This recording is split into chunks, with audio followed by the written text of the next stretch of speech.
Hey, Shalom. Want to do a real quick sound test so we can get started. How is the sound, brothers and sisters? How's it coming in?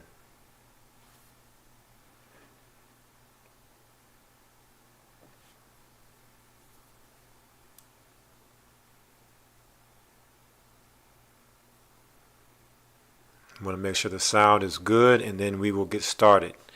Just let me know if it's too low, if it's too high. We can make some tweaks here real quick, and we'll get started right away.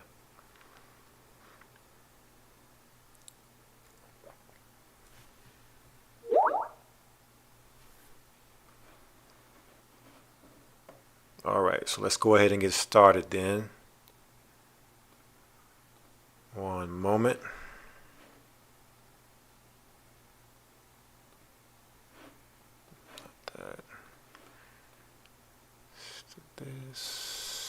Just gonna call in the blog talk real quick, and we'll get started ASAP.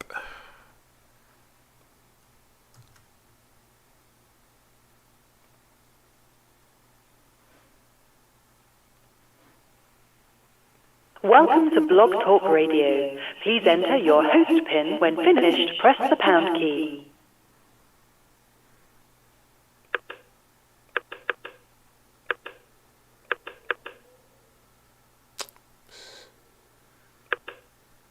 The PIN you entered does not match the PIN you have on file for your account. Please re-enter your PIN.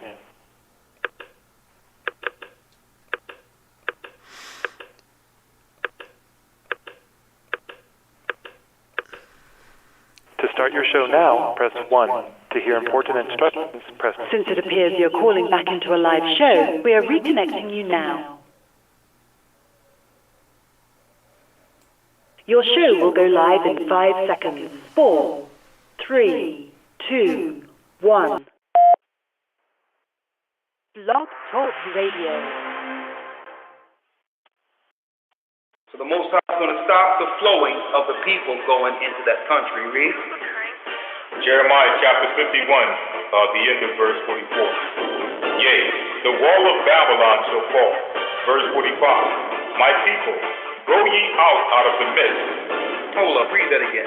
My people, go ye out of the midst. I think within this chapter, he said to see it get out of her around 3-4 times. Right? Read. My people, go ye out of the midst of her, and deliver ye every man his soul from the fierce anger of the Most High Ahiah. And let your heart faint, and ye fear for the rumor that shall be heard in the land. A rumor shall both come 1 year, and after that in another year shall come a rumor. And wars and rumors of wars. You're hearing about it, and because it's not happening, you think it's not going to happen. Read. Verse 46, end of verse 46. And violence in the land, ruler against ruler. Verse 47. Therefore, behold, the days come that I will do judgment upon the graven images of Babylon, and her whole land shall be confounded, and all her slain shall fall in the midst of her. Then the heaven and the earth, and all that is therein, shall sing for Babylon, for the spoiler shall come up unto her from the north, saith the Most High Ahiah. As Babylon hath caused the slain of Israel to fall, so as Babylon shall fall the slain of all the earth. Ye that have escaped the sword, go away, stand not still. Remember the Most High Ahiah afar off, and let Jerusalem come into your mind. Listen to this clear. Ye that have escaped the sword, that means you escaped the destruction that's coming to Babylon, go away and stand not still. So when you leave, remember the power or the God, Ahiah, afar off, and let Jerusalem come into your mind. That's looking forward, not looking back. Now let Jerusalem come into your mind. She's finished. Right? Read. Verse 51. We are confounded, because we have heard reproach. Shame hath covered our faces, for strangers are coming to the sanctuary of the Lord's house. Strangers have destroyed us. Strangers have destroyed our sanctuary, our belief. They destroyed our understanding so that we cannot connect to our God. They've given us their God, Baal, Baal, Satan, the dragon, Moloch. These are the gods we've been worshiping ignorantly. Jesus, Zeus. Okay, we ain't know nobody named Jesus. Total madness. And then when we wake up and understand these things, we say, well, hold up. I'm a stranger here. You dragged me here. And the Most High starts reviving us. They be like, okay, we have one who's the extremist. You're a terrorist. Read on. Jeremiah chapter 51, verse 52. Wherefore, behold, the days come, saith the Most High Ahijah, that I will do judgment upon her graven images. He's going to destroy all your images and your idols. And man, if you even look at Washington, D.C., it's idol after idol, monuments of idols, obelisks, which is man's personal member. That's what an obelisk is. What's that, the Washington Monument? Idols every place. 5-pointed stars every place. But what if some did not believe? So what if you don't believe what we're teaching here? Paul asked, so what if some did not believe? Shall your unbelief make the faith of God without effect? You mean the Most High is going to stop his own program because you don't believe something? No, you're dead. That's what you are. Okay, his program was before us, and it will be well after us. And that's for the people that's walking out there. Well, there's wars all the time. There've always been these situations. Every few years this happens. Nothing is going to change. That's a dead man.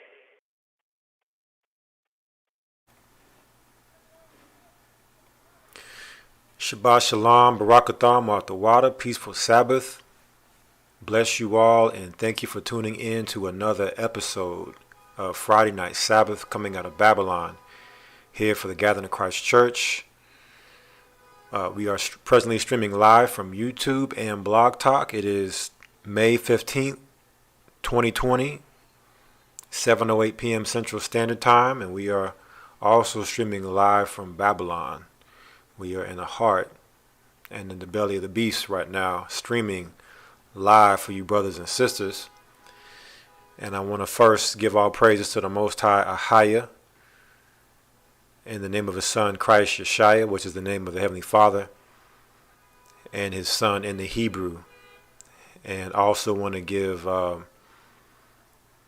much honor to the Holy Spirit, which is Ruach in the Hebrew, for her pouring her spirit out on all flesh right now, and just the powerful spirit that's operating in this earth when you're talking about the Spirit of the Most High, when it comes to wisdom, being able to have eyes to see clearly and ears to hear precisely. And we're here again for another episode, Friday Night Sabbath. It's an honor and pleasure to be here before you brothers and sisters, so definitely thankful. Also thankful for being, about to go into another Sabbath, 7th day of the week, end of the week Sabbath. It's a blessing to be here to be able to do that as well. We just finished celebrating the Feast of First Fruits, and it's a lot of powerful things happening right now in this earth on the level with the Most High's chosen, his elect, and the things that we are doing in this earth that may seem like small things, but they're actually very, very large, powerful things that are going on that will build and establish much greater things down the road. And so it's a blessing to be a part of this work. It's a blessing to be here to serve and do the Most High's will. Just want to let everyone know the different ways you can follow and listen along to this stream, to this broadcast. Of course, you can listen through YouTube. You can actually go to your YouTube search engine and type in GOCC Texas. Texas is spelled out Texas. Or you can simply type in youtube.com/GOCC Texas. It's capital G, capital T. And then if you do a /live, all lowercase, that will take you straight to the live stream. Without the /live, it'll just take you to the channel. Okay, but either way, you should be able to navigate to get to the actual place where you can watch this broadcast. If you would like to listen through your phone, you can call the guest calling number. The guest calling number is 515-605-9327. And at any time you have any comments or any questions, you can simply press the number 1. And it should put you in the guest call queue. So when we go to the call lines, after we finish segment 1, should we have time, segment 2 to go into the call lines, you can simply press 1 on Blog Talk, and it'll take you into the queue, and we'll take your call. Okay. And press the like button also. Remember to press that like button, and let's get the word out. Spread it through your social media. Spread it through email, texting, however you can get the word out. Let's let everyone know as we lift up our voices like a trumpet. Let our light shine before the world when it comes to bringing forth information concerning the Bible and these in biblical times that the Bible speaks about and prophecy. Okay, some people out there seeking and looking for the information. Some people may not be looking for the information, but may stumble upon it. So it's our job to get it out there the best way that we can, so that at least we've done our part for those who have the ears to hear what's being said. Now, tonight's broadcast, name of tonight's broadcast is Contact Tracers, Militarized Vaccinations, and Lucifer's Race. Contact Tracers, Militarized Vaccinations, and Lucifer's Race. And we're going to break down what all that means, because for some of you, you may not know really what some of those things mean. Some of you may have some familiarity with of the title, but we have a lot to cover tonight. We have a lot to cover, a lot to go into. So hopefully we can get through it in a timely fashion. Because there's so much to cram in. It's so much going on right now. Last week we didn't get a chance to go into some of the majority of the things I'm going to go into tonight. So, really kind of jamming in 2 weeks worth of broadcast into one on top of everything that's happening right now. There's no way you could fit it in. I mean, we could broadcast every day for hours and still not cover all this information. So with that being said, make sure that you are, you can join the Hebrew and Bible Academy. historytimes.org. You can go to historytimes.org, sign up for the Hebrew and Bible Academy, where you can learn, of course, about the Hebrew and the biblical understanding, as well as going into the news, being that there's so much news that we cover, being that there's so much news to be covered. We can only cover so much in one broadcast. So if you really want to know what's going on, tune into all the different places that you can tune in to get the information when it comes to what we're putting out through the church. So you have, of course, the broadcast we're on now. You have the Hebrew and Bible Academy. You have the other broadcast that the elders do, the different channels of the churches do. So make sure you're tuning in to any and every, broadcast you can to get this information while you can. Because I'm going to tell you right now, with what I'm seeing, they're shutting the show down. We had the broadcast last week. They're censoring the truth. And this week, I'm only seeing more censorship. It's just continuing to get more and more. More and more videos are getting removed. If not, the whole channel is being terminated from people in my, subscription list. I have people I subscribe to that do independent peer, independent review, unbiased review of what they see is going on when it comes to news and information. And YouTube is not allowing people to have an independent voice. Okay? You can't have an independent voice to the point to where, we pretty much have to be careful on the things we talk about and show, and come from a place of more so just reporting than giving any type of opinion on what we're reporting. Even though when you go to the mainstream media, they're giving their opinion when they report, what they would call reporting. They get to give their opinion on the reporting. They're not just giving you information. They're giving you their opinion. However, for us that do our own independent research and journalism, we barely can bring forth our own personal independent media or journalism, let alone be able to then speak on an opinion on what we've collected, the data we've collected and gathered through our research. So, with that being said, I'm recording this broadcast here personally. So should something happen with this broadcast, don't worry about it. We will upload it on another platform, like I said before. We are not going to stop bringing forth the truth. No matter what they do, we'll find a way. Until there's no more places online to be able to do it, then we'll find another way to do it.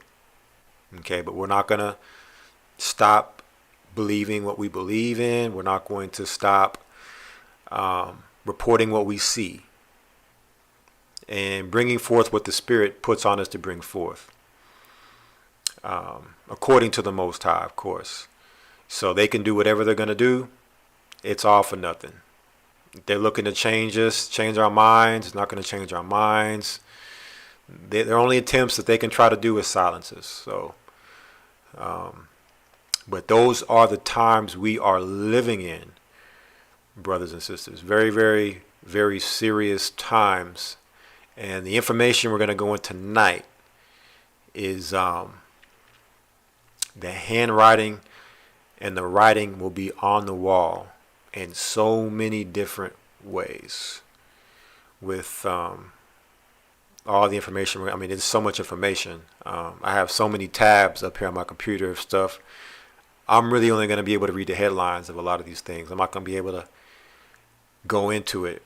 Or it'd be a 12-hour broadcast trying to read every single article. And I mean, there's even stuff I had to leave out because it's just so much. But nonetheless, I'm going to start with scripture. And the actual broadcast that we did that YouTube actually removed a couple of weeks ago, which was predictive programming, artificial reality, and socially engineering a whole society. That broadcast was removed, but we talked about, we went through some scriptures, and I just want to go back over some of those scriptures real quick. Isaiah 33:6. It states, "And wisdom and knowledge shall be the stability of thy times, and strength of salvation. The fear of the Lord is his treasure." Okay. And we also went into the book of Daniel. We went into Daniel chapter 12.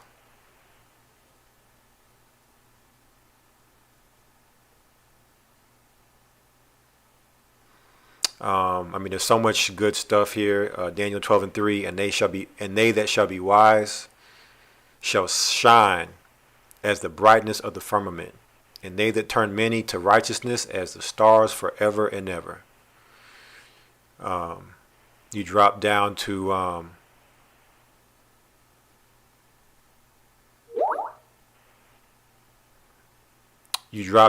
verse 10. It says, many shall be purified and made white and tried, but the wicked shall do wickedly, and none of the wicked shall understand, but the wise shall understand. Okay, so we're dealing with wisdom here. We're dealing with the wisdom, those who understand the wisdom, the knowledge. Okay, those that are looking to turn people over to righteousness, and those who are in wickedness that are continuing to want to stay in wickedness. Those are the times that we're in right now. Okay, now let's go to chapter 11. I'm going to go to chapter 11.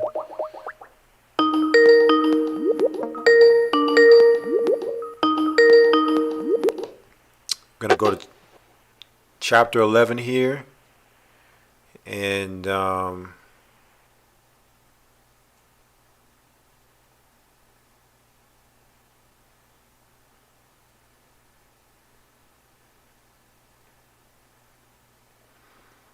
Brother Shamnawa Allah, if you could get Daniel 11 and 32.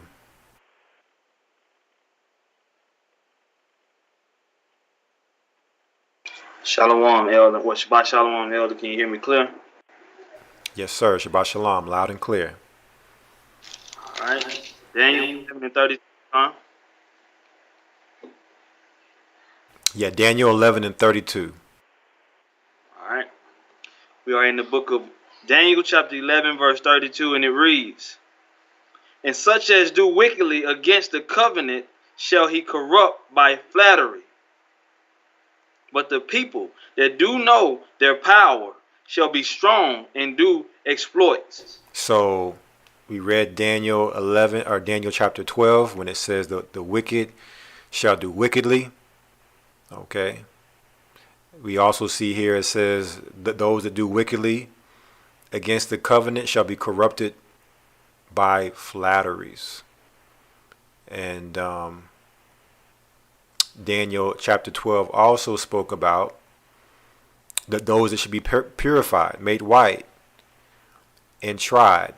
So let's read about them in verse 33.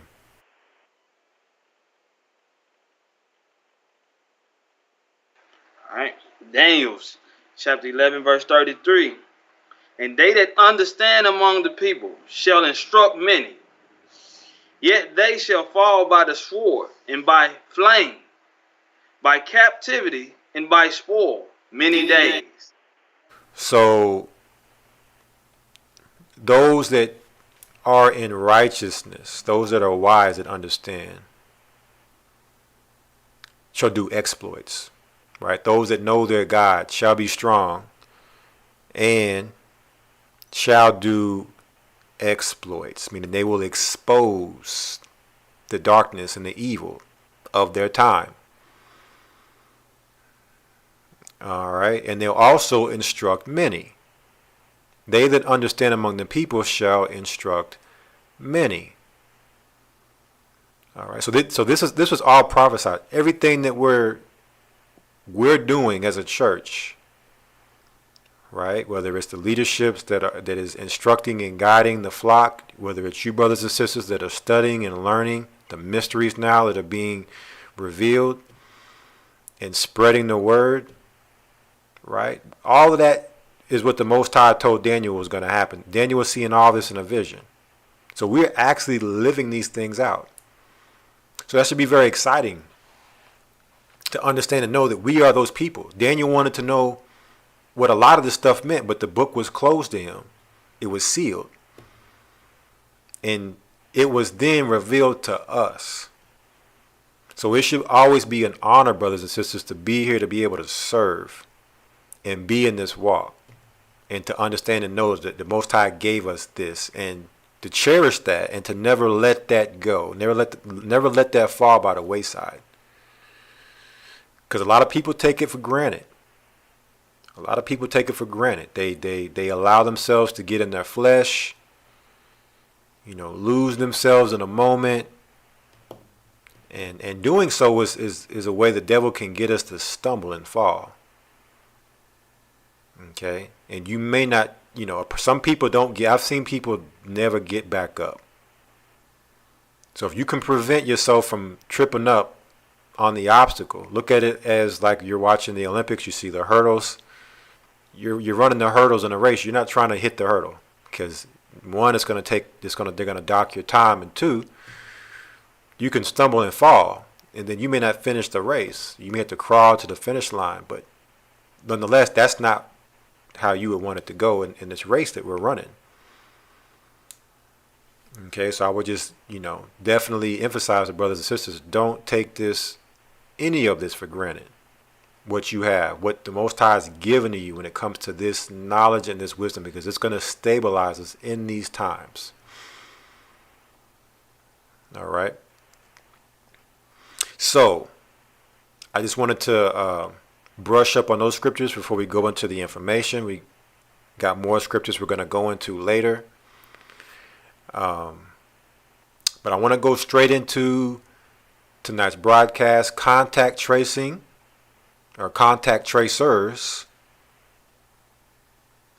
militarized vaccinations or vaccines, and Lucifer's race.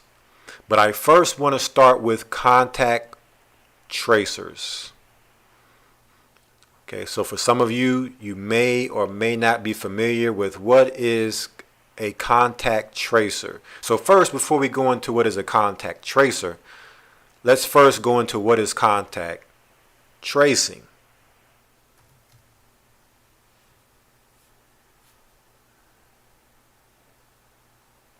So as you can see here on my screen, this is a website. I'll get the name of the website here in a moment. All right, and I'm gonna send all the links to you brothers and sisters as well in the chat. So you'll have them for your own personal viewing. You can go and view them on your own, because we're not going to be able to cover all this information. It's too much. But you'll have them there so you can go over them in your own leisure time. So this says right here on my screen, what is contact tracing? Contact tracing aims to identify and alert people who have come into contact with a person infected with coronavirus. Okay, so contact tracing is a term, meaning it's a process that is used to identify and alert people. So as to let a person know who has come into contact with someone that had coronavirus. So a person, quote unquote, may not have had coronavirus, but they came in contact with somebody who did. So therefore, the process of identifying that person that came in contact, right, with the so-called infected, that would be considered contact tracing. It says here, smartphones can be used to quickly and automatically determine whether somebody has been in contact with an infected person. And we're going to talk more about that later, dealing with contact tracing. And this is a BBC article, Coronavirus, Why Are There Doubts Over Contact Tracing Apps?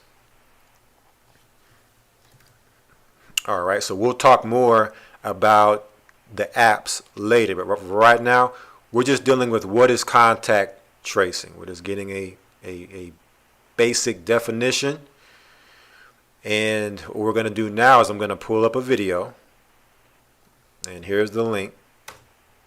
Y'all can check that out on your own time, but we're going to go to a video now.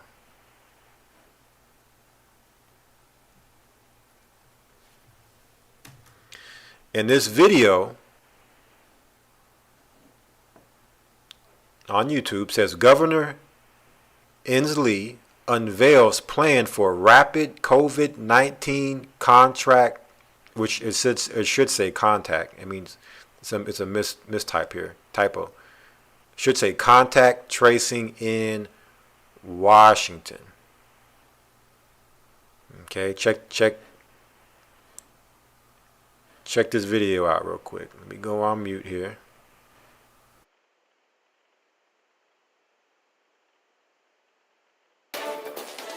We are tracking a couple of big stories for you this afternoon. First, the push to get Americans another round of stimulus checks. We will have more on that for you in a moment. The other is a major announcement from the governor to force some businesses to start tracking their customers. It involves hundreds of people trained in contact tracing, including members of the National Guard. So here's what you need to know right now. The governor just announced these new rules. If you test positive for coronavirus, at the first sign of symptoms, health officials want you to quarantine immediately and stay quarantined until receiving a negative test result.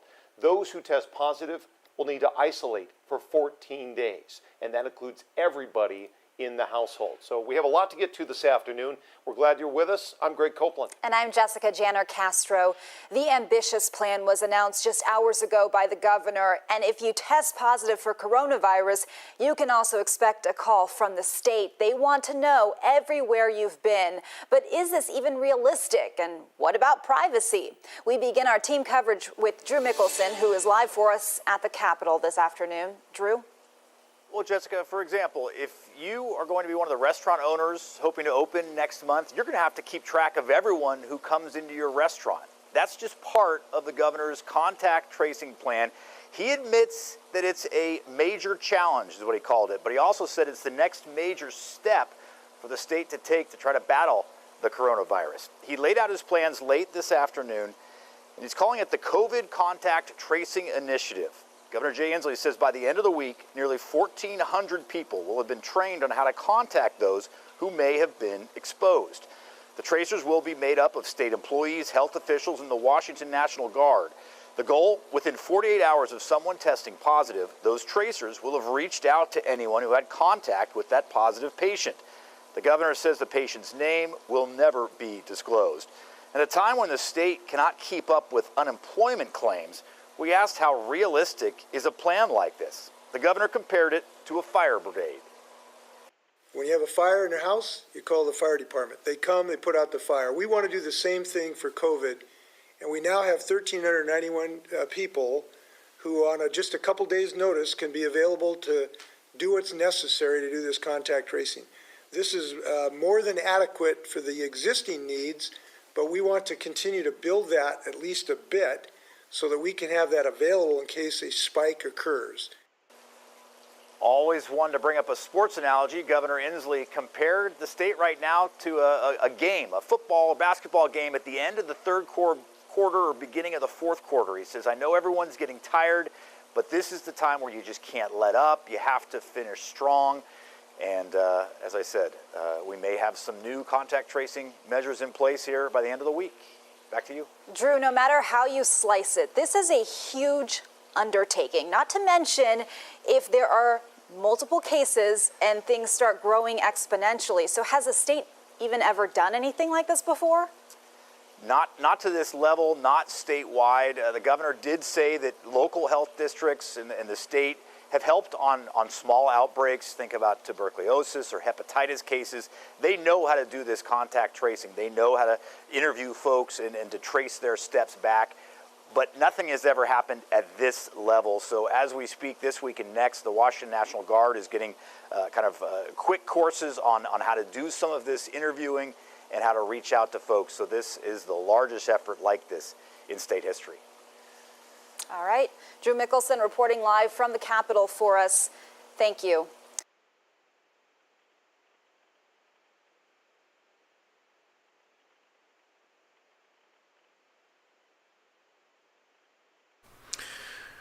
All right, so that was the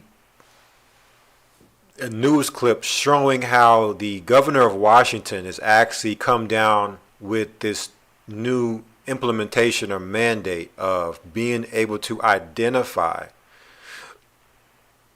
who has come in contact with corona, I guess you want to call them patients or the people that have been infected with corona. So they want to be able to identify who's come in contact with these people. And they've set up jobs. We're going to talk about all these things in detail. For people to come in and be these, what they would call now, contact tracers. People that will trace those who you've been in contact with. Who have you seen? Who have you talked to face to face? Right? All these things. All right. So this is going into a little bit of contact tracing and what it's all about. Now, I want to show another video here. This is the WHO. I think he's the head guy. Dr. Michael Ryan, the WHO executive director. Okay, I want to show you this now. Okay, now that they've pushed people into their homes, this, according to them, to get corona off the streets. All right. Now we're opening society back up, and we need to know who's been in contact with those that have been infected with corona. Right? You have the corona infectees, and we need to know who have come in contact. We need to know if you come in contact with somebody that's had corona. So listen to this from this executive director from the WHO of what he says must happen now.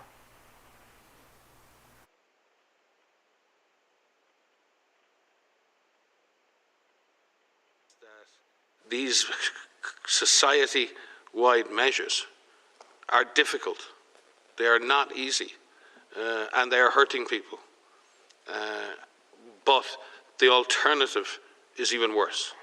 And countries, if they're going to be able to move away from this approach of having to lock down and shut down, if we're going to move away from that approach as a means of suppressing the virus, we have got to put in place the public health surveillance, the isolation, the quarantine, the case finding, the detection. We've got to be able to show that we can go after the virus, because lockdowns alone will not work. But unfortunately, in some situations right now, they're the only measure that governments can actually take to slow down this virus. So what we're likely to see, if you imagine the lockdowns and the stringent measures that were put in place are now in place between 2 and 3 weeks in Italy at different levels in different places, we should start to see a stabilization because the cases we see today really reflect exposures 2 weeks ago.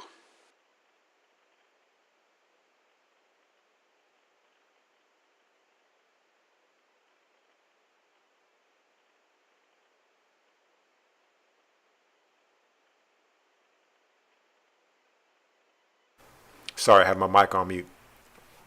That wasn't really the one I was looking for. I may have clicked on the wrong link. So let me find the one I was looking for. But it was good what he said. There was good information that was coming out. Basically what he was saying is, quarantines and lockdowns isn't good enough. We must identify and find where the virus is. All right. So that's where contact tracing comes in. All right. They must find this invisible enemy, this invisible boogeyman. So what does that mean they're going to have to do? Let me pull it up here. Okay, let me see if this is it right here.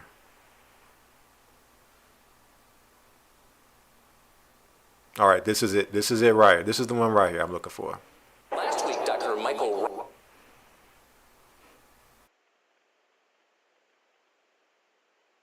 Ryan, he's a leader at the World Health Organization, announced that in response to the spread of this virus, authorities may have to enter people's homes and remove family members, presumably by force. in most parts of the world, due to lockdown, most of the transmission that's actually happening in many countries now is happening in the household, at family level. In some senses, transmission has been taken off the streets and pushed back into family units. Now we need to go and look in families to find those people who may be sick and remove them and isolate them in a safe and dignified manner. Just so you know, we're coming to your house, seizing your children, and, quote, isolating them in a safe and dignified manner, whatever that means. Now, that's not something that under normal circumstances officials casually drop during briefings. It's the kind of statement that might trigger violence. People don't respond well when you threaten to take their kids.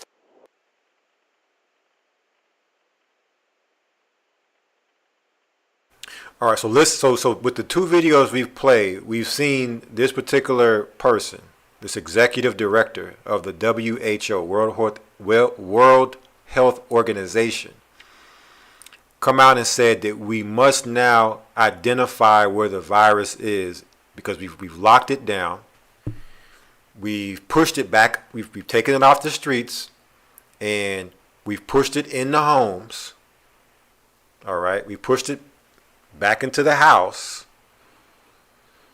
and now we may have to enter your house to see if you have corona, and according to contact tracing, see who's been in contact or had any type of face-to-face or close interaction with somebody who was tested positive for corona. All right. So, and if brothers and sisters think that this isn't real, like this is just them talking, there's a video out there, and at the end of this broadcast, if we have time, I'll pull it up, where they had police officers. Some of you may have seen it. They had police officers in a person's house. Okay, in a person's house, taking out someone whom they said was in contact with somebody that had corona. They didn't take everybody out the house. They went in and they took out the man of the house. Well, everybody else watched, and they said, you're either going to come with us cooperatively and peacefully, or we're going to take you out your house by force. There was 3 police officers. Okay, and it was here in America. All right, so unless it was just some type of prank that somebody did, it looked real to me. It looked very real and serious to me. So it's something that they're already doing, and they're testing it in small little spots. Like Washington is a testing state; it's a testing ground. So they're testing it in certain areas so that they can learn and then implement it and roll it out to the whole 50 states and the rest of the world. This is what's happening right now. This is what contact tracing is all about. So in the first video we saw the news clip about Washington State, the news anchor, it was a woman, she said, is this even possible? Like how are we going to be able to do this with all these people? Well, they have a solution to that, and we've touched on it. They did touch on it in that news clip. Before we get to that, just to show you that that this contact tracing is real. This is off of congress.gov. This is the government website. And I know the elders have talked about this. You probably know about this already. HR 6666. COVID-19 testing, reaching, and contacting everyone Act, or the Trace Act. So TRACE breaks down to testing. They're going to test everyone. Reaching, they're going to reach everyone. And contacting, they're going to contact everyone Act. And what a coincidence that it would be HR 6666. Now we know that 3 sixes is the number of the beast. A lot of people say that's the mark of the beast. No, 666 is the number of the beast, not the mark, the number. And adding on an extra 6 was almost like, for me, like emphasis of the beast. Like we're going to put it's kind of like when you put an exclamation point at the end of a sentence to emphasize like what you're saying or how excited you may be. That extra 6 to me is like a beast exclamation point at the end of the 666. Trace Act. We're not going to read this whole thing. I'm going to put this in the chat for you, brothers and sisters. You can read it. It says to authorize the Secretary of Health and Human Services to award grants to eligible entities to conduct diagnostic testing for COVID-19 and related activities such as contact tracing through mobile health units and as necessary at individuals' residences and for other purposes. So basically, individual's residence, that's your house. So not only did the WHO director talk about going into people's houses, they made an act, a bill, quadruple sixes, that says they're going to come into your house, you're going to be tested, you're going to be traced, you're going to be reached, you're going to be contacted. Okay. And how many people, brothers and sisters, how many people would you say know about these particular type of acts outside of those that are amongst us? How many people that are out there that may be strangers to you or family members or friends? How many people would you say know about this particular act? And you know what's sad? What's even more sad is how many people even know what the number of the beast is. Because the book of Revelation isn't being taught in these churches. So even if you were to show this Trace Act and this 666 action going on, or this quadruple 6 action going on, they wouldn't know what that meant anyway.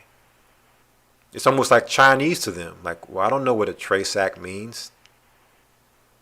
What's contact tracing? What is the number of the beast? What is them coming into my home, them testing me? Some people probably would have no problem doing any of these things. It would probably seem totally harmless to them, right? But we're going to tie all these things together, okay? You're going to see the 666 again before we finish this broadcast in something major. And not to say it's more major than this, because this is, that's big. HR quadruple 6 Trace Act is huge, and we'll go to something else just as huge later dealing with the 666, right? So hopefully by now, brothers and sisters are starting to get a clear picture of what contact tracing is. They use these terms, right? And if you just say contact, I remember I heard contact tracing about a month ago. And the first time I heard it, I'm like, contact tracing, what is that? Like I was totally clueless to what that even meant. Until I started doing research on it. And I'm like, whoa. Like, this is what we've been talking about for many, many, many years now. We talk about the surveillance grid and how they're putting up surveillance and using cell phones and TV and internet and rolling out the 5G, this whole surveillance grid they're putting down. Well, now they're ready to play with their toys. All this technology that they've created, they're ready to now play all the way with it and use it under this 201, this event 201 pandemic exercise or simulation that they're running right now. So let's talk more about this scandemic, okay? Let's talk about this scamdemic.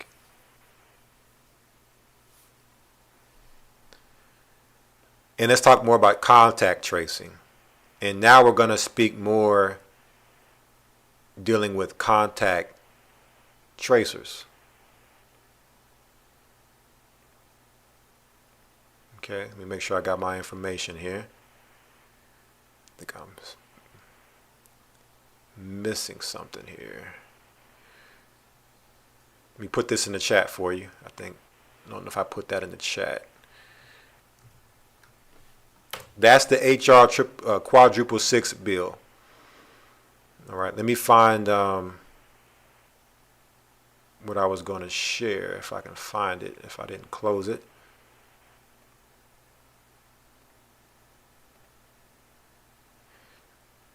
I don't think I need it. So let's go to our next article here. So how are they going to be able to trace all these people? I mean, that's a lot of work. To be able to trace every single person you've come in contact with, and whether or not that person you came in contact with had corona, for one, and if they've been tested for corona. Because if they've been tested for corona and have been deemed positive for corona, then that means that more than likely, as contagious as corona is, you have corona and you need the corona tag. You need to have that tagged on your name that you have corona. Whether or not it's deadly to you or not, you need to have the corona tag on you.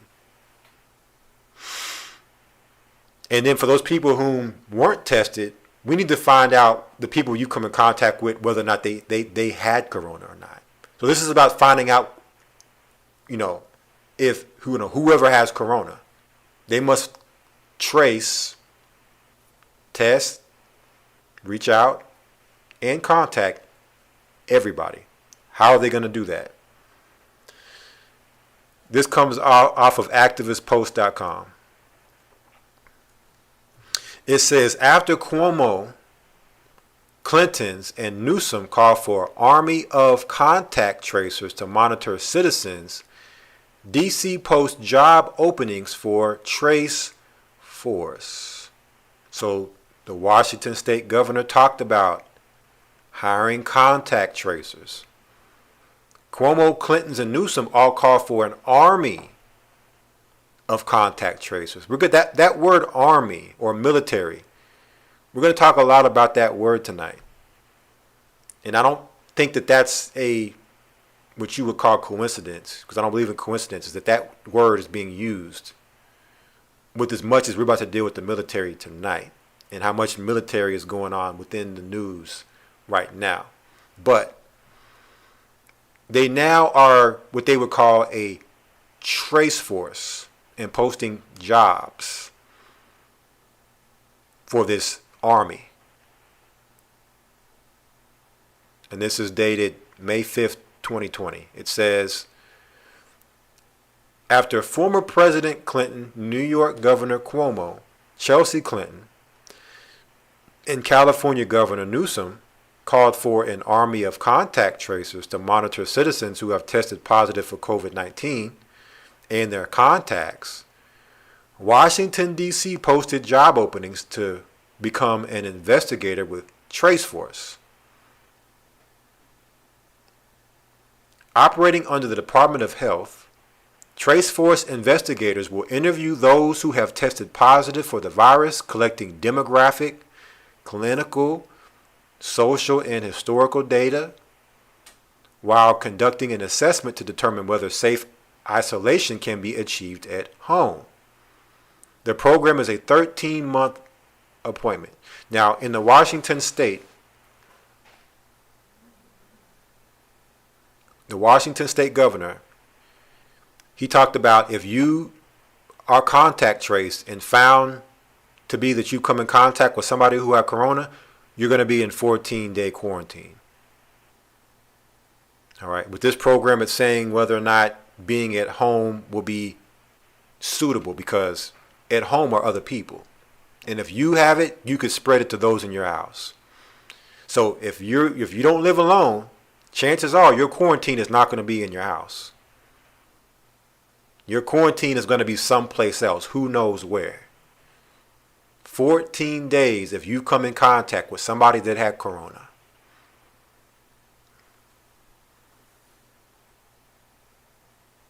It says those who have been in contact with a positive case will be contacted. So people are going to reach out to you.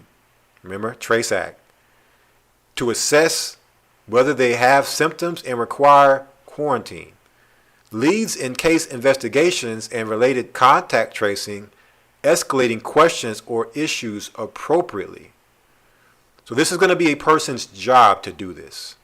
You know how over the years you had telemarketers call your phone trying to sell you something or calling on you to maybe even ask you how many people in your house, and you hang up on them, or you try to get a block on telemarketing. This is what it's going to be like on steroids. People calling and harassing you, contact tracers, calling your phone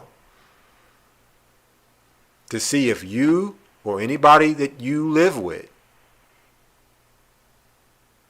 has been in contact with a corona infectee. And you think it's any wonder at the same time that the shutdown, the lockdown, quarantine, whatever you want to call it, can't happen, that Census 2020 rolled out? At the same time I'm listening to the radio, driving around, I'm hearing all these commercial and adverts. Make sure you wash your hands. Make sure you wear your mask. Make sure you use social distancing. Make sure you're using hand sanitizer. You're hearing this pumped 24/7 on the radio. At the same time I'm hearing those commercials, then I started hearing census commercials all at the same time. Yeah, man, I did my census. What are you waiting on? Like a skit, trying to make people think that it's this cool thing to do. And these are black radio stations. And I'm thinking to myself, are they playing this same stuff on white radio stations? Census 2020 adverts, fill your census out. Make sure you wash your hands. Make sure you wear your mask. Are these things being played on white radio stations? Maybe they are, but I feel like this is being heavily promoted within the black community. Okay, and we're going to talk more about that later too. With this testing and contact tracing. It says here, investigators will also use data management systems to log interactions. Entry-level investigators will earn between $51,000, around $51K to $65K per year, while lead investigators will make between $76K to $97K. Man, that's some good money right there, right? I mean, there's not, there's a lot of jobs that's not paying that much, especially for our people. We're going to talk more about that in a moment too. Very enticing. The program manager who will provide management oversight and direction to multiple contact tracing units will earn between $119, almost $120K to $167K per year. That's for a manager. The program manager. Man, I mean, they're not going to have a hard time in this economy getting those type of people to fill those jobs. I mean, even in a good economy, those jobs are going to be in high demand, right? But is that a job that you would really want? I mean, think about what you'd be doing. Like, I don't know how, if I had a job like that, how I would be able to sleep at night with my conscience, knowing that what I'm doing, even if I'm not bringing people in, that people are, for whatever reason, let's say I'm calling and none of the people I'm speaking to are possible candidates, but I'm actually helping to progress a system. I'm helping to, further along this process that they're doing with this Trace Act, this HR quadruple 6 Trace Act, right?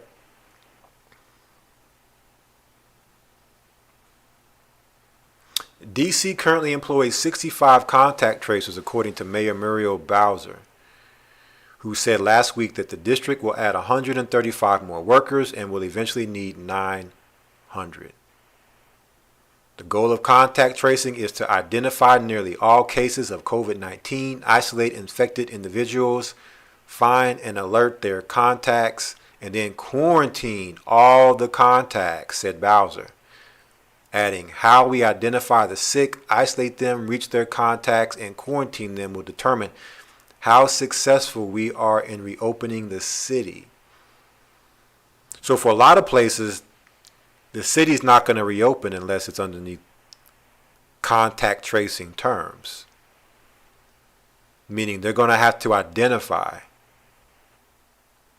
who is a COVID candidate. That's going to be the new thing. Are you a COVID candidate? Are you a COVID potential or possible? Right? Do you have COVID potential?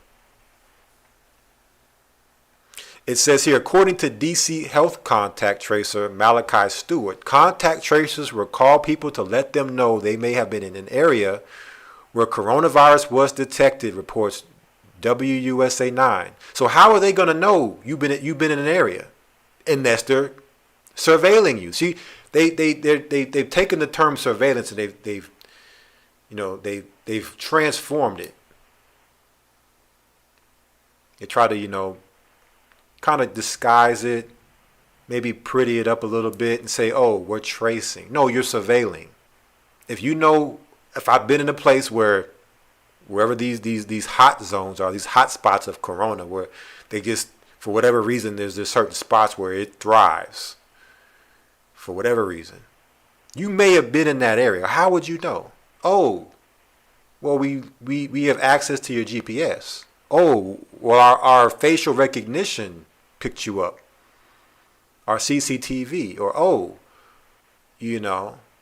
one of our other contact tracers seen you. So what does this sound like? It sounds a lot like Minority Report. And I know Elder Ricard did the lesson on that Minority Report. Pre-crime. Right? Right? You are a corona candidate. We think, premeditatedly that you are a walking threat, biological threat. It says, beyond that, we'll ask what health equipment did you have on? Adding, were you wearing a mask? Huh? Were you staying 6 feet away from people? Huh? And don't lie and say, yeah, I had a mask on, and they got you on facial recognition with no mask on. Oh, yeah, I was social distancing. I was 6 feet away, and you right up in somebody's face talking with no mask on. Oh, they got you. Yeah, I think we're going to need you to come on in. Matter of fact, we'll send our people down there to come get you right now. Oh, you live with people? Yeah, you can't quarantine at home. We're going to have, we got a place you can come and self-isolate. Oh, we got plenty of test kits here too. Plenty of ventilators. Right? No sooner you take the test, they trying to put you on a ventilator. And then next thing you know, oh, yeah, they came in. We contact traced them, and they had been in contact with somebody that had corona. They came in. We quarantined them for 14 days, and yeah, they didn't make it. Yeah, I mean, they just digressed. We tested them out, and for some strange reason, after the test, they just started to deteriorate, and their health digressed, and we had to put them on a ventilator, and it just continued to get worse from there, and then we had to put them in a self-induced coma, and then the next day they were gone.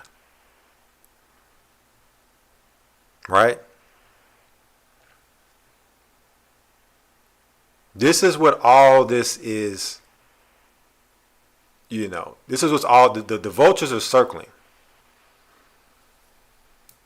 The buzzards, the eagles, and we know who the eagle is, are circling. It says, during a recent Clinton Global Initiative University live stream, former President Bill Clinton spoke of the need to track people who are positive with COVID-19 and described the need for an army of young people. According to DC Dirty Laundry. Do y'all remember Obama's army? I forgot what they called it. He had like this, it was called Obama's something. It was young people that he was making into an army. If anybody has the name of that, you can post it in the chat. But that's what this is.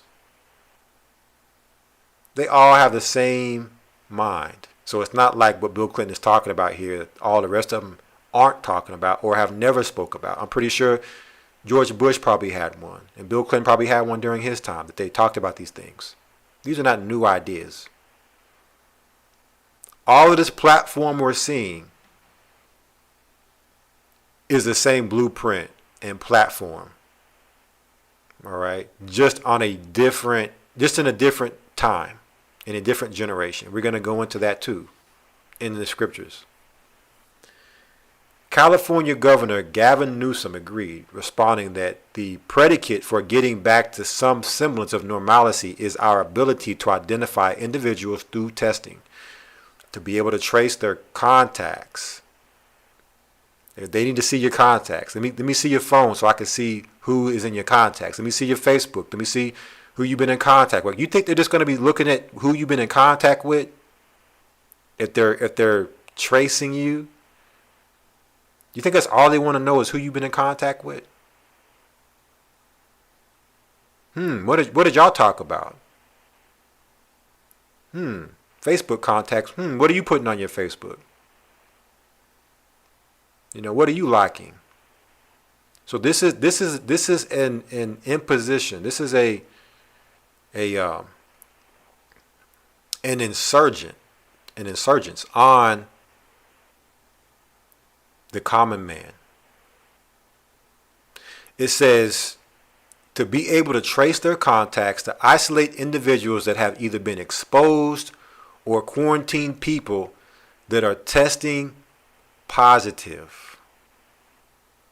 This can only be accomplished if people allow for their privacy to be impacted by that kind of acuity of attention based upon where they've been and who they've talked to. So, the news anchor in Washington State asked the question, is this even possible? Is this even realistic? How would you be able to do that? Well, they're getting an army of contact tracers or agents. An army of agents to do their bidding for them. So in so many words, they're getting snitches for the government. If you are in this job position, you will be a snitch for the government and an agent to infiltrate homes, infiltrate the human, the human bio. Remember Jade Helm, mastering the human domain? So this is Jade Helm on steroids. They're just taking Jade Helm. This is Jade Helm 2.0. They want to master the human domain. So that's why I said, could you go to sleep at night knowing that you were an agent or a snitch for the government to turn people in to be quarantined that would potentially, possibly lead to a person dying? Because when these people go into hospitals, they go into quarantine. They seem to go in fine, but leave in a body bag. And in some cases, like we've seen in videos, they leave in a body bag and they're still alive in the body bag. They're not even dead. They're in the body bag alive. Hey, I'm gonna put you in a body bag anyway.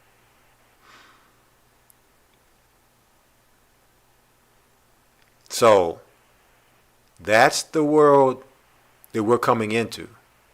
A total grid of spies, agents, and snitches for the government. And not just your people that are contact tracers will be doing this bidding. You have people that, hey, it's not even their job title, and they'll be doing this for the government. We're going to talk about that too. So you won't have to be getting paid to be a snitch.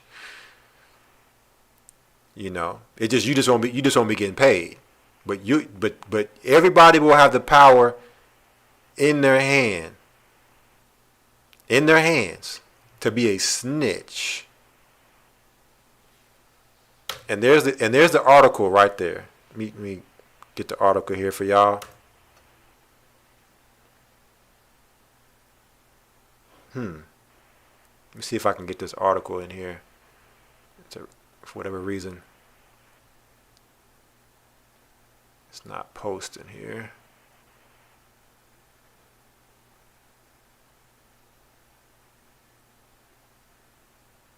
All right, let's do this. All right, so people think this is a game. People think things are going to go back to normal. This is the new normal. There's the article. Right there. The one we just read. The Army of Contact Tracers. This is the new normal. People think things are going back to normal. It's not going back to normal. They're making you believe it's going to go back to normal so that you continue to be cooked in the pot of boiling water. They continue to suck you further in and take you deeper into the delusion, deeper down the rabbit hole of delusion. This is the new world. It's a new world order, a brave new world. So that's why I told brothers and sisters, don't get sucked into the hype of things are going back to normal. And we're going to talk about that more later as well. Hey, let's go to the next article here. It says, this is our CBSNews.com. Lost your job? Consider becoming a contact tracer. May 8th, 2020. As U.S. unemployment soars to historic levels, the hottest job of the year could be a lifesaver. How about that? How timely. What a coincidence. Contact tracing. Containing the virus as the economy gradually reopens has created an urgent need for hundreds of thousands of people trained to identify infected individuals and track down anyone they could have exposed to the virus. So, how convenient is it? You lose your job because of corona. And then there's this hot job that comes out, contact tracing. We're paying starting out $65,000 a year. Again, who won't take that job? They'll have no problem filling those positions. Everybody and their mama will be, they may be looking to quit their current job to get that kind of money in this economy. Okay? But would you be selling your soul? Would you be selling out your common man to make a living? I wouldn't want that type of, guilt on my conscience. I could have blood on my hands, turning people over to quarantine.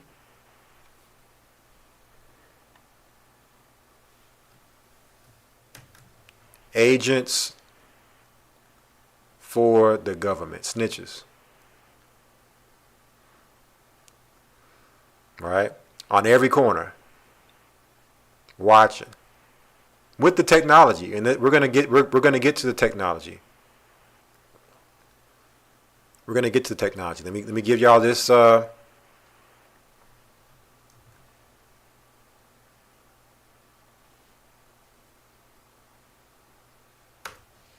Give y'all that link. You can read that. All right. Let's go to the next article here. Contact tracers. We're only dealing with contact tracers so far for the most part. I mean, there's a lot of layers here. There's a lot of things that connect. But for the most part, we're dealing in the realm of contact tracing and contact tracers. ZeroHedge.com.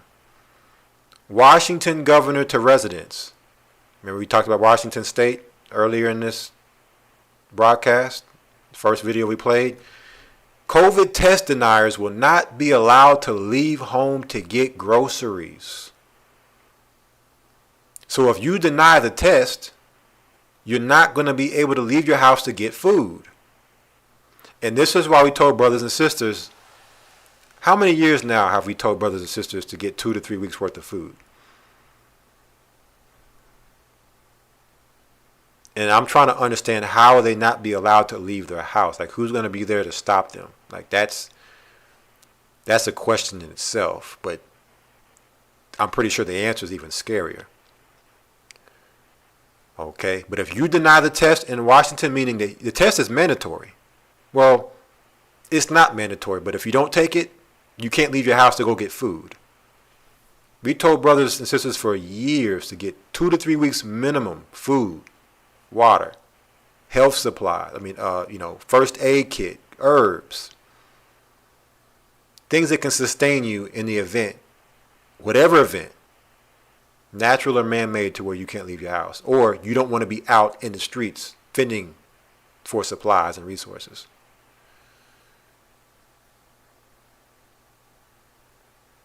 All right, because they must contain the virus now. Now that we have it contained in the home, before we reopen society, we must keep it contained. And we must have agents, contact tracing agents, contact tracing snitches in place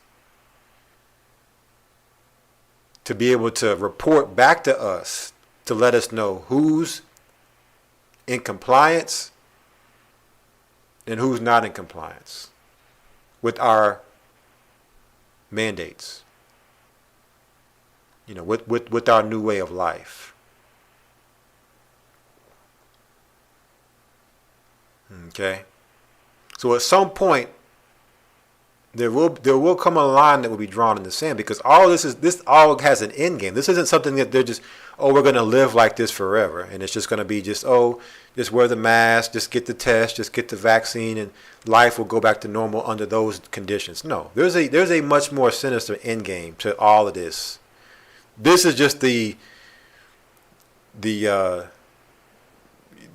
simple part of the end. We're just dealing with the almost like the part of it that is the walk in the park. When we talk about what's really in store and what's really coming down the pipe. So you have that article here. We talked about they live. Here it is. You have the obey. Okay. Do you have your your Holy Spirit glasses on? You have your Holy Spirit lenses on to where you can see. Where you can see evil. When you can see through the deception. Only those that have eyes to see, ears to hear, and that can execute those things will make it through what's coming. Because let me tell you something, a contact tracer will be the least of your worries. But once you've been reported and snitched on, right? If you're not in good hands with the Most High, for those people that aren't, it's going to be a cold world for them. So there's that link.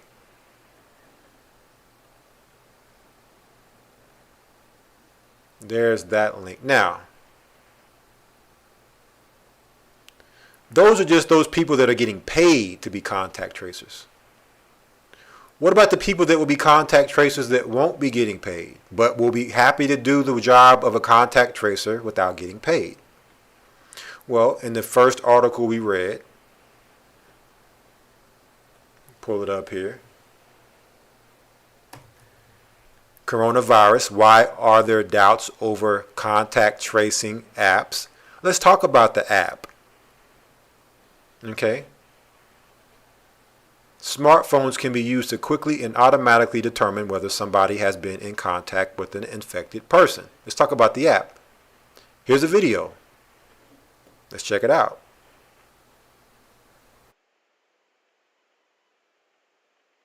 Our path back depends on 3 critical things before restrictions can be eased. Further increasing testing to make sure we can identify people who have coronavirus even if they're not showing symptoms. More rapid health response teams to quickly stop outbreaks. And the new COVID Safe app that lets people know quickly if someone they've had contact with has tested positive for coronavirus. The government, health workers and scientists are all playing their part and they need your help. The more people who download the app, the fewer places the virus will have to hide, keeping you, your family, and your community safer. Here's how it works. Using the same Bluetooth technology that searches if your headphones or car are nearby, your mobile phone securely and anonymously takes note of other app users you come in contact with. This information is encrypted and stored locally on your phone. If someone you have been near in the past 21 days later tests positive for coronavirus, health workers can contact you quickly and let you know what steps you will need to take to keep yourself and those around you safe. It's a necessary part of the plan to ease restrictions by making sure we can get on top of any outbreaks quickly when we start going about our day-to-day lives again. The app can be downloaded easily by searching COVID Safe in your app store or by visiting health.gov.au for more information. Thank you, Australia, for helping to stop the spread and save lives. Authorised by the Chief Medical Officer, Canberra.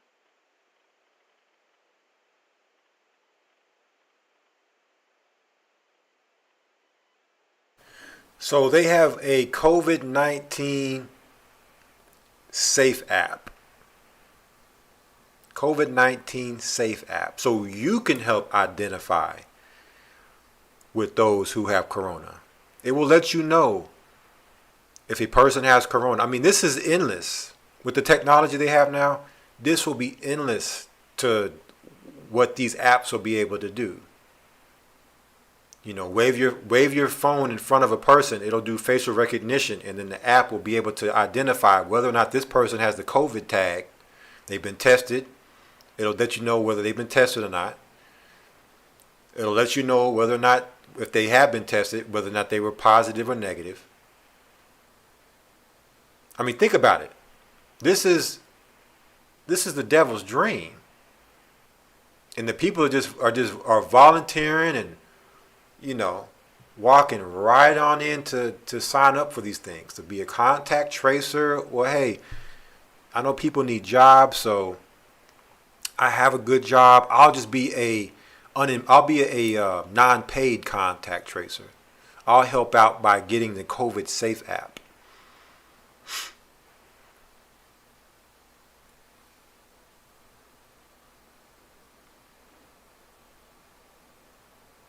It's crazy.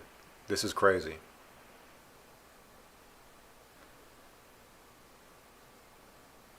So you see where the surveillance is coming around to where they're going to use people for surveillance too. The technology isn't enough. They need people to be able to spy on people. Okay, the Most High's eyes are his angels. Isaiah 14, the devil said he shall be like the Most High. Meaning that, okay, he doesn't have angels, but he can use people.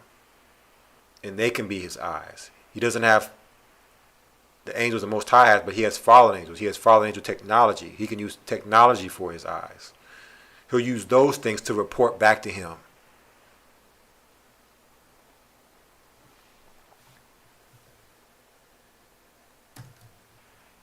Next article.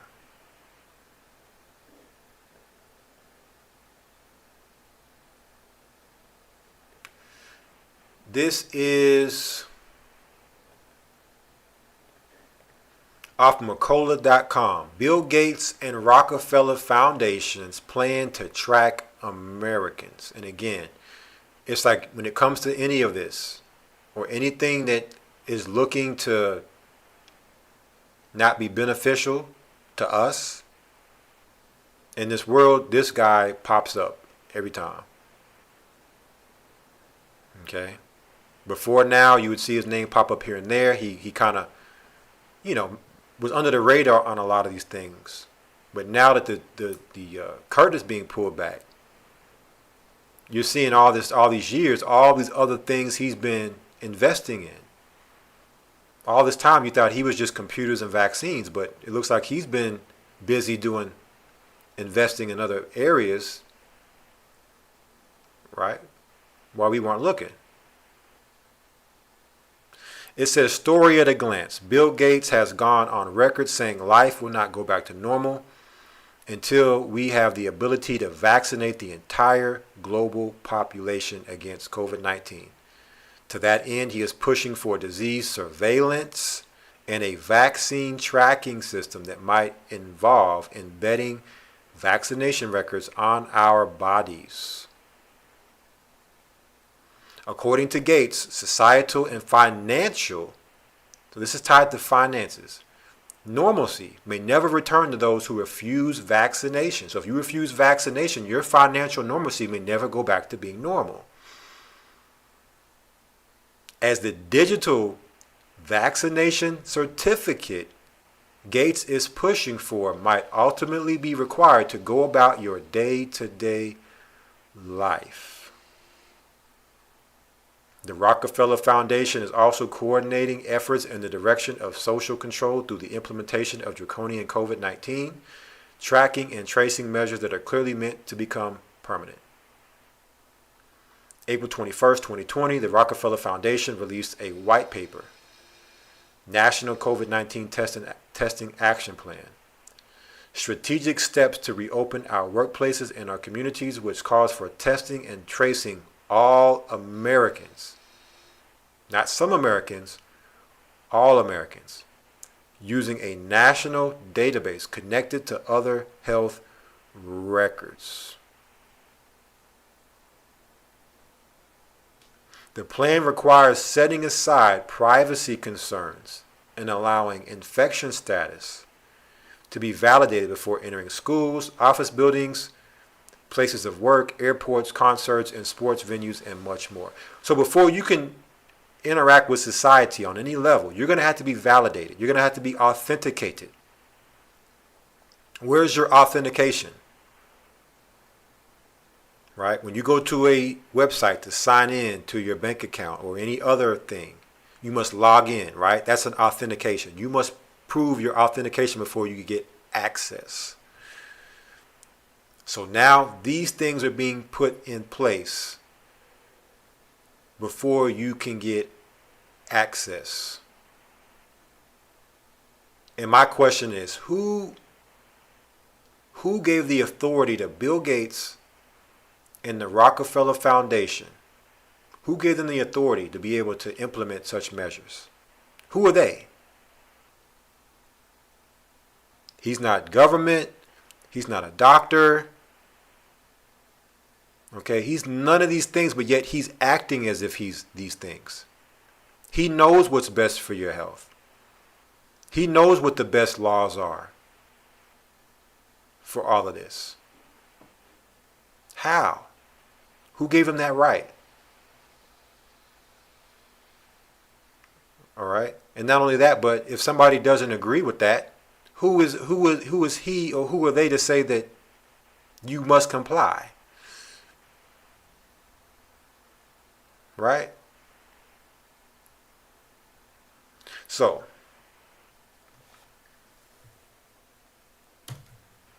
I'm going to give y'all this article. It's a very, very long and lengthy article. It talks about ID 2020. We talked about ID 2020, merging the vaccine with the RFID. A lot of these things we've talked about, and we're going to talk about more in this broadcast. Because that's really what all this is coming down to. How are they going to be able to track you and surveil you? Okay, they have their cameras, they have their internet and 5G and the grid and all of those things, but and they have their contact tracers. They have their agents. Okay, they got a whole society of Agent Smiths on standby, ready to morph at any moment. You could be walking by somebody at any moment. They could turn into an Agent Smith and report you to the brain, right? To the hive mind center or the board, and snitch and say, hey, he's not wearing his mask. He's not social distancing. Hey, my app is detecting he doesn't have he isn't taking the test, which will eventually be you must take the vaccine. If you tested positive, you must take the vaccine. That'll be the only option, because only vaccinated people have access or authentication. Here's the link to that article, and definitely check that article out. It's a lot of information there, good information. Let's go to the next article. And at this point, it's pretty much becoming redundant, as it's clear. We've covered this pretty extensively on contact tracers, contact tracing. Mercola.com, new app detects COVID-19 from your voice. And so the app will be able to detect in your voice whether or not you have COVID or not. How? Well, according to them, they have the technology to be able to do it. May 13th, 2020. Several groups of researchers are developing smartphone-based apps intended to diagnose COVID-19 from a user's voice and cough. So the app will be able to determine through your voice you got COVID. Oh, you coughed a certain type of way. That's a COVID cough. Doctors say COVID-19 exerts unique and distinctive effects on the way patients speak and cough. Really? Seriously? To diagnose the likelihood of COVID-19, people are asked to cough into their smartphone or computer microphone, recite the alphabet, and pronounce vowel sounds. I mean, that sounds like a sobriety checkpoint for somebody to see if they've been drinking or driving. Yeah, breathe into this, this respirator right here. We need to see you test your alcohol level. No, breathe into your smartphone or your computer mic. Recite the alphabet and pronounce vowel sounds. That'll help us determine whether or not you got COVID. And our technology is flawless in this determination, identification. So one way or the other, they're putting everything in place to try to say that they have the capability to be able to identify through the Trace Act, the HR 666 bill, if you are COVID or have come in contact with COVID. App creators say their immediate priority is collecting enough voice samples from those with and without the virus to develop an algorithm that can accurately diagnose COVID-19 cases. How can they be so bold and confident that it's so accurate? That this algorithm can accurately diagnose this so-called disease. If the algorithms and inventions succeed, the apps have worldwide public health applications, meaning they'll use this worldwide. So does it make sense now, too, brothers and sisters, why during the Obama administration they came out with Obamacare? Because through Obamacare, all your health records were made digital. That way, across the board. Everything can be logged digitally. If you hit a checkpoint and it's COVID, it's in the system. Doesn't matter what doctor you go to, you're tagged with COVID. Okay, if you breathe into your phone, you're talking on your phone, and your phone app starts buzzing on you and says you got COVID, it's already reporting to the system. It's logged in digitally on your medical records. You have a COVID tag. You're getting stamped and branded with COVID on your medical records.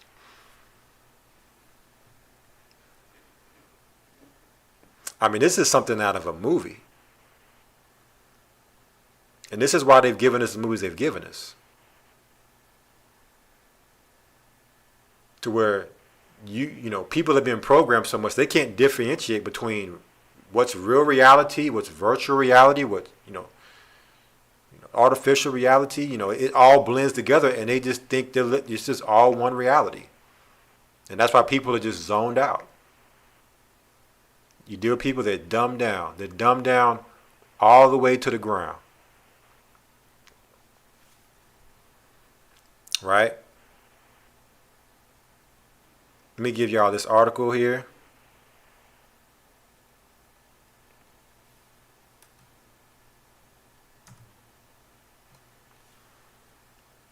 Check that article out. A lot of information there. We cannot cover that tonight. The chat is moving, so you may have to go back and rewatch to get some of these articles, but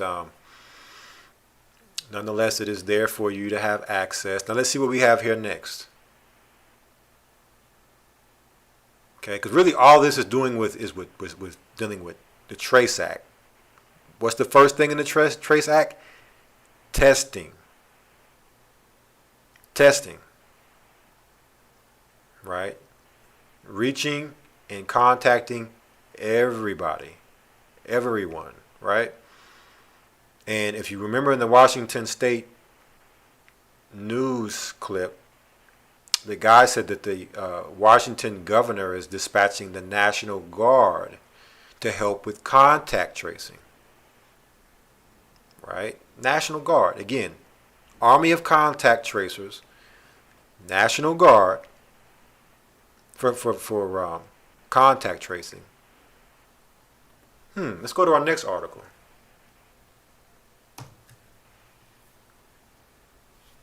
This comes off of kwtx.com.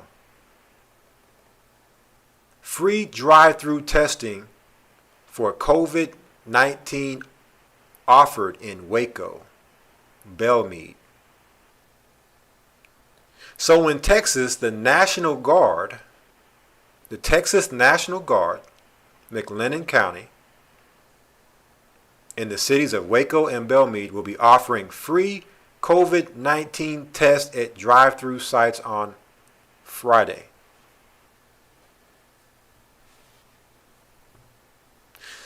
So when I see these things, I scratch my head. And I don't know about you, brothers and sisters, but I thought the military was used for war. Right? I thought when it came to health, doctors,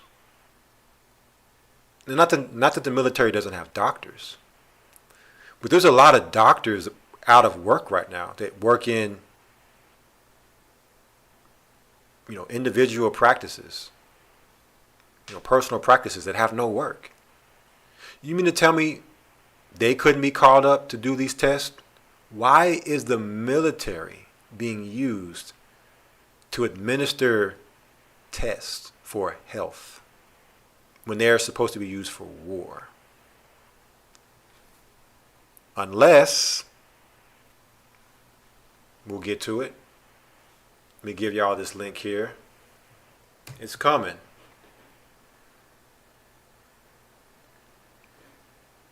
Right? It's coming. Because we're talking about military here. Here's that article for y'all.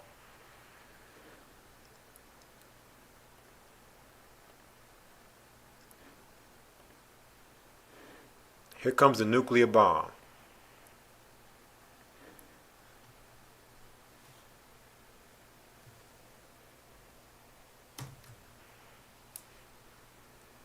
thehill.com. Trump says he's mobilizing military to distribute potential coronavirus vaccine. So now we're moving from the actual testing, and now we're going into the realm of the administering or the inoculation of vaccines. This is May 14th, 2020. This just happened yesterday. Let's check this video out here.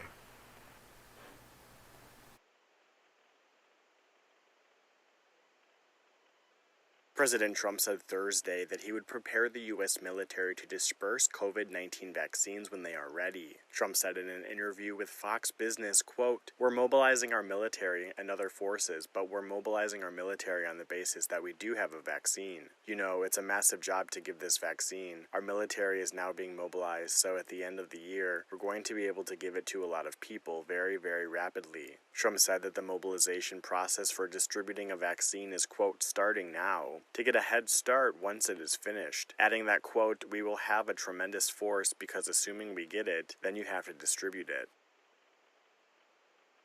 Mark, another thing is we played some of the new...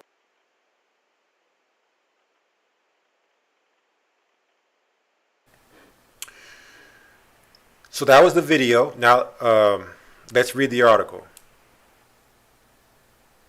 President Trump said Thursday he would prepare the U.S. military to disperse COVID-19 vaccines when they are ready. The military. So not only is the military doing testing, but they're being deployed and prepped to give out vaccines. Again, I thought the military was used to go out to war. Right? The only time the military is dispatched is for war, right?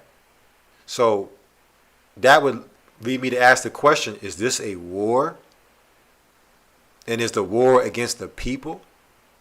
Is warfare being waged or about to be waged? I mean, it's being waged, but is it about to be turned up with the military? With the military against the people? Starting with testing and then going into vaccines.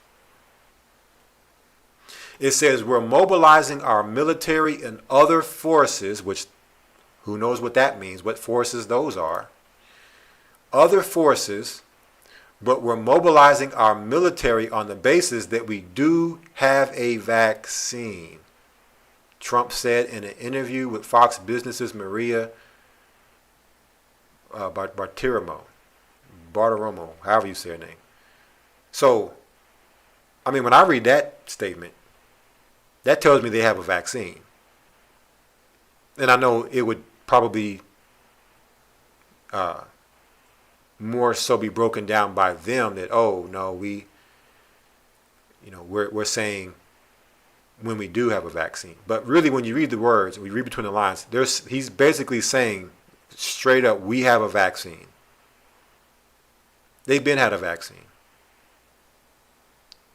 Okay? This or what's happening is happening on a timeline. They have a timeline. And their job is to string people along and lure people along the path to the demise. So the military is being mobilized on the basis that they do have a vaccine, even though they'll tell you they don't. Trump just said they do. Even though he'll tell you he didn't mean it, but that's really what he means. You get to really listen to their words, because they're really sneaky when they talk and they say things. Talk with dark sentences. It says here, you know it's a massive job to give this vaccine. It's a big job. Our military is now being mobilized, so at the end of the year, we're going to be able to give it to a lot of people very, very rapidly, he added. How do they know it's going to be ready at the end of the year? How do you know? I thought they said, well, we're developing one and we don't know when it'll be ready. Oh, but he just told us earlier that they do have a vaccine, but they tell us they don't. Right? So when you just ask these critical questions and you just listen to the words they say, you'll be able to punch holes all through the story, and you'll be able to see through the lies. There's no way you're going to make something like this if you're saying we're working on a vaccine.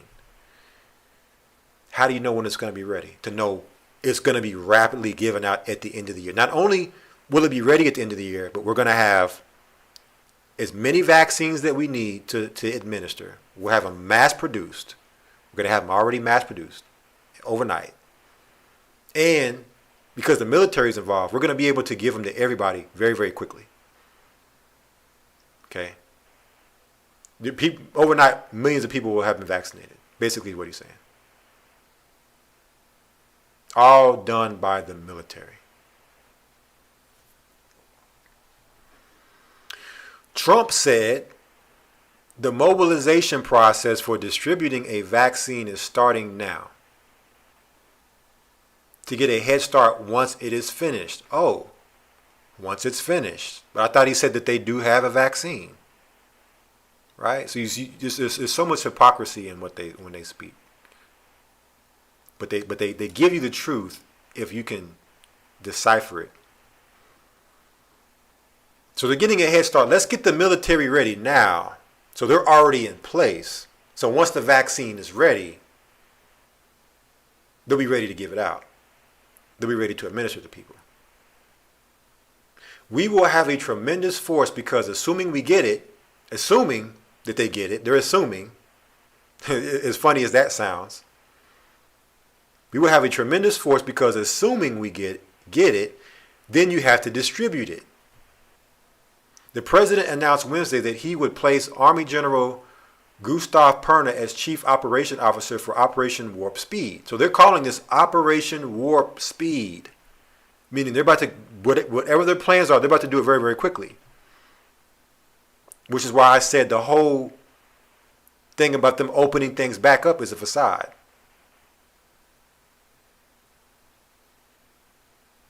The administration's program targeting a fast development for COVID-19 vaccines. So they're getting their contact tracers in place, both paid and non-paid contact tracers. They're getting their apps in place. They're getting the military in place. And when the time is right, they're going to then launch the vaccine campaign on the people. Okay? That will be the new weapon of the military. Vaccinations. And that's what Revelation chapter 9 talks about when it talks about scorpions' tails. They had breastplates. These scorpions, and they had stingers like scorpions. Military giving out, right, death shots. And at the same time, you have an army of contact tracers bringing these people in, snitching and rounding people up. Oh, they don't have they haven't been tested yet. Oh, this person's been tested, but they don't have their vaccine.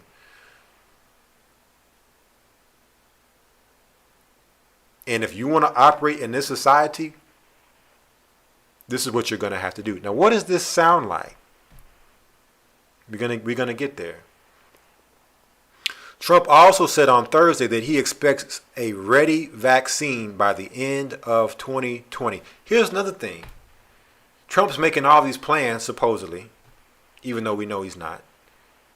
How can he make these plans when he doesn't know if he's going to be reelected or not? So what if he's not reelected? Does this plan still go forward? And if it does, that tells me that the presidential seat is just a musical chair seat that doesn't matter who sits in it. The agenda is the same and the face just changes. Because from president to president, you see the agenda doesn't change.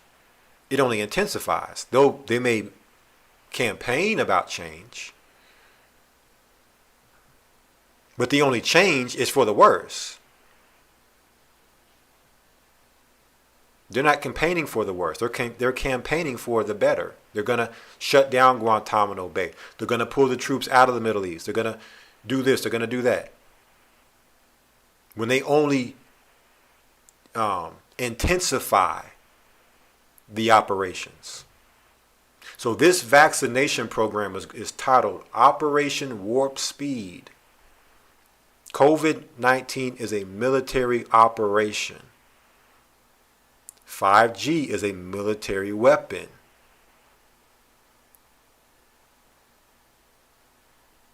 It says Trump also said on Thursday that he expects a ready vaccine by the end of 2020. However, projections from the nation's leading infectious disease expert and coronavirus task force member, Anthony Fauci, cautioned earlier this year that a vaccine could take 12 to 18 months. So what happened to all this 18-month talk? Well, under Operation Warp Speed, they're going to have it ready by the end of the year, which more than likely will happen before that. So all of what's being told to the people is deception and stringing people along. Okay? If they get you far enough down the path of the wrong road, they cut the road off, you're sitting up. And that's what they're banking on. Okay? Keep piping and pipering people, right, to the destruction. According to data from Johns Hopkins University, the U.S. has recorded more than 85,000 deaths from the virus since the outbreak hit the nation. And we're going to talk about that too. Trump estimated in the interview that there will be a total of more than 100,000 deaths in the country. 100,000 deaths out of 400 plus million people. And there's a need to vaccinate everybody. There's a need to test everybody.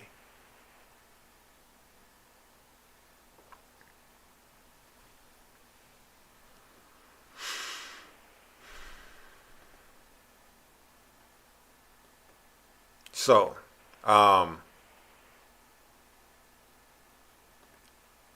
here is a government link.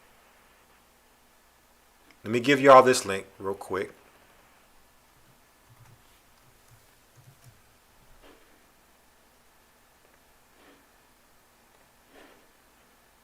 Everything is lining up, brothers and sisters. It's all lining up. The devil must show his hand, and the Most High will reveal the devil's hand and plan to this scamdemic, this planned scamdemic, that the people that do know their God will be strong and do exploits. So while the devil's showing his hand, those that know their God, that are strong, will expose the devil's plans and instruct many. And the wicked will continue to do wickedly against the covenant, because they love the matrix, they love the delusion, they love this world. They would rather believe a lie.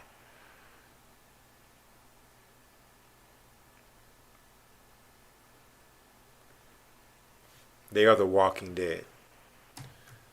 Next article, and this is a government, just to go in line with what we just read.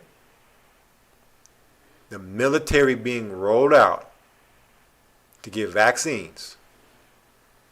It says the Department of Defense awards a $138 million contract enabling pre-filled syringes for future COVID-19 vaccine, May 12, 2020. $138 million. So that's how they're going to be able to fund this campaign. They got the money. They got the workforce. They got the army of tracers to bring the people in. And the syringes are pre-filled. They're not going to waste time filling the syringes up. They're going to have them already pre-filled. This is the DOD website, defense.gov. This is government. This is not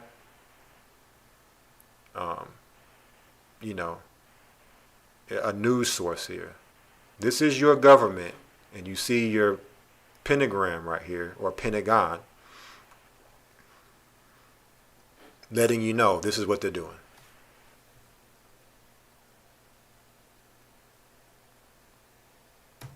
Let me give y'all this.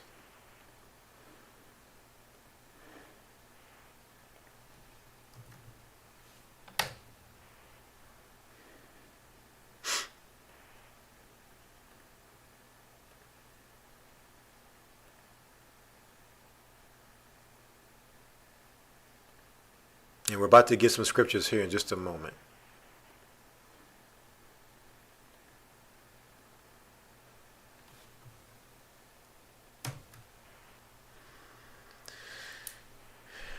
This comes off truthforfreedom.com. DOD and HHS award $138 million contract to Apiject Systems. So this is the name of the company. Now check this out. To provide pre-filled COVID-19 vaccine syringes with RFID microchip tracking system. Let me read that again. That the DOD, which is your government, and HHS awards a $138 million contract to Apiject Systems to provide pre-filled COVID-19 vaccine syringes with RFID microchip tracking system. Now the end begins. So now is it all starting to come together, brothers and sisters? From the HR quadruple 6 Trace Act to the contact tracing to the vaccines to the ID 2020. Now we have RFID tags to enable GPS-based mobile tracking. Because remember, the Trace Act is all about tracking and tracing. And their surveillance and their snitches, their agents, won't be enough to track. You'll need the RFID GPS tag.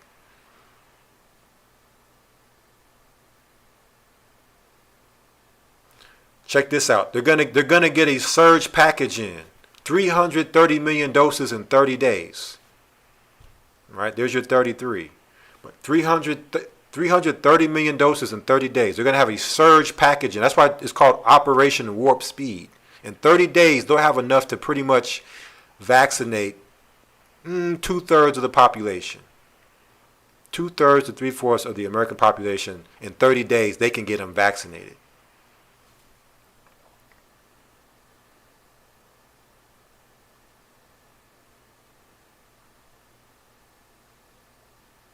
This is part of a plan to expand U.S. production capability for domestically manufactured medical-grade injection devices.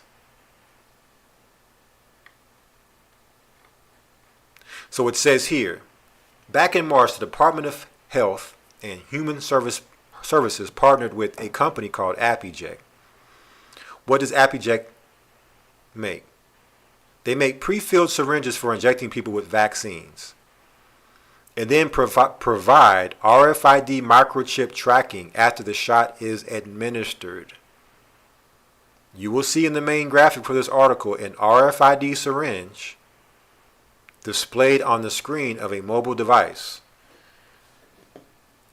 Today, May 12th, the DOD and the HHS handed Apiject a check for $138 million. It's a lot of people selling out right now. Don't take the 30 pieces just to have a job. $138 million with an order to deliver hundreds of millions of these devices by October of 2020. So they already have a date set. This is a month before the election. Look at the synchronicity. All this is leading up to the election. You're going to have a huge climax from now up until the election of pure madness.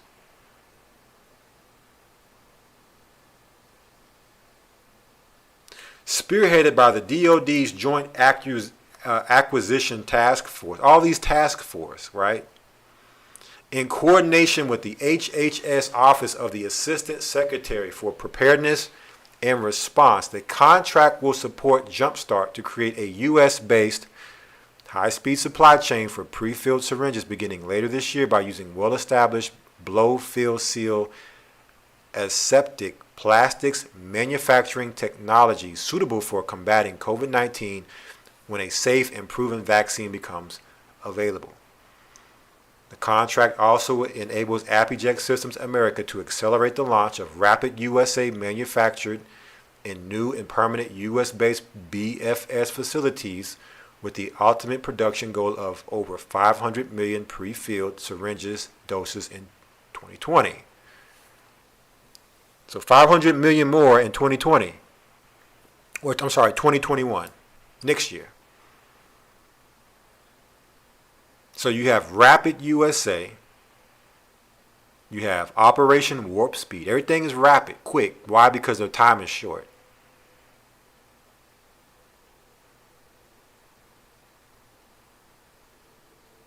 Okay? It's like you lured somebody out on the branch as far out as they can go. Now's our time to take them down. Let's do it. They have to move swiftly. When they shall say peace, peace, and safety, then cometh sudden destruction. Welcome to the new normal.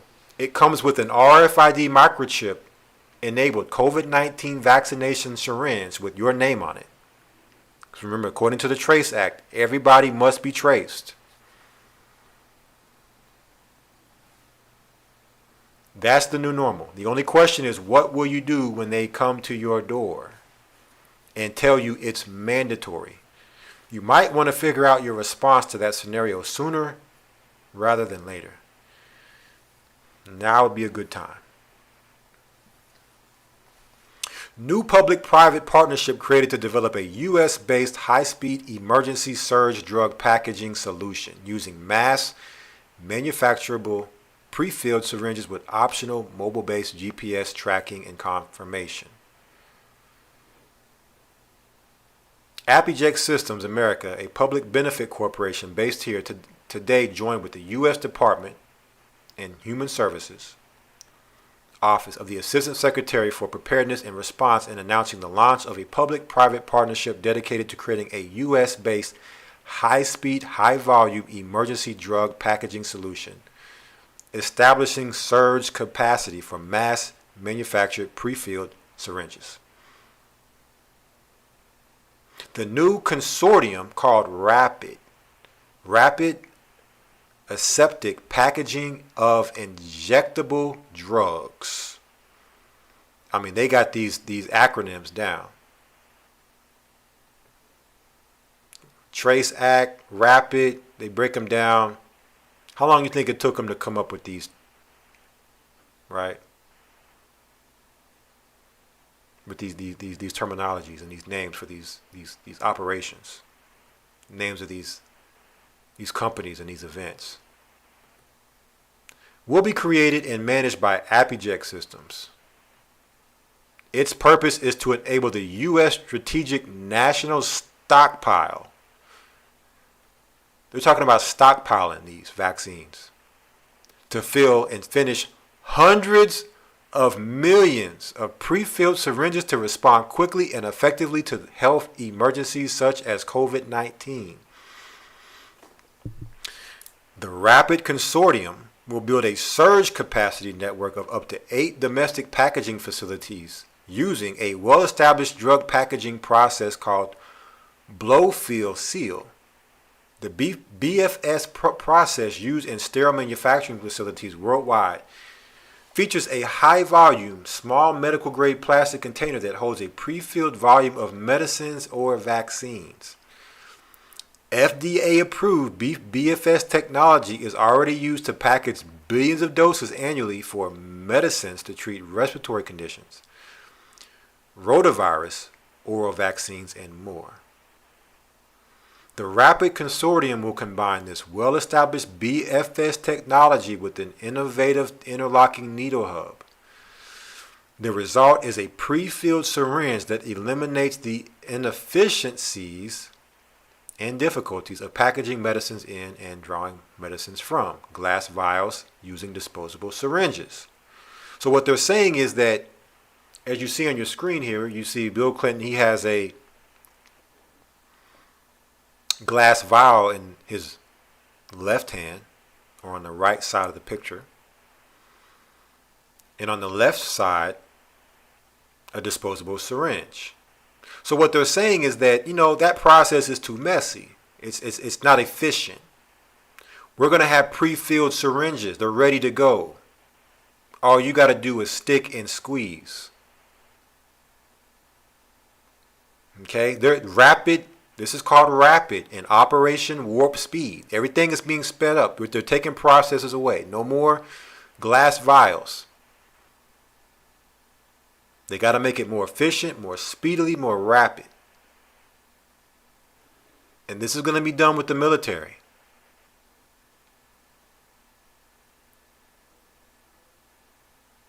In addition, each pre-filled syringe has the option, to include an NFC chip that incorporates a secure, unique ID number.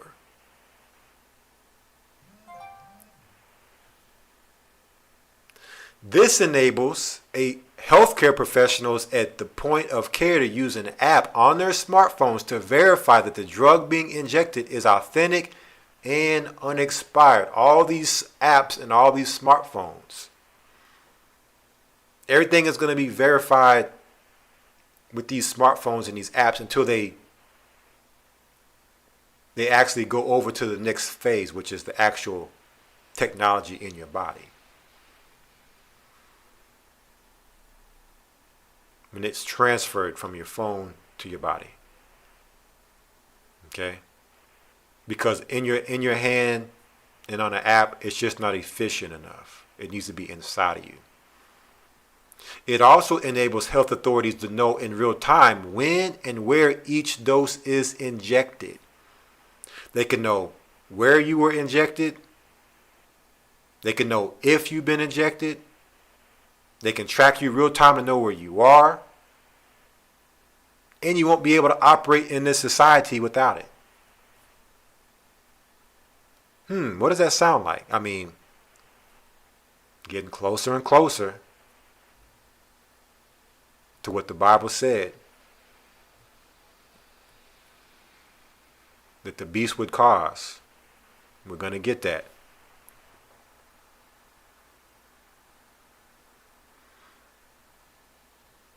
So there's a little bit more there. I'm not going to read that. I mean, we pretty much covered, I mean, so much right there just with that, all we need to cover. So let me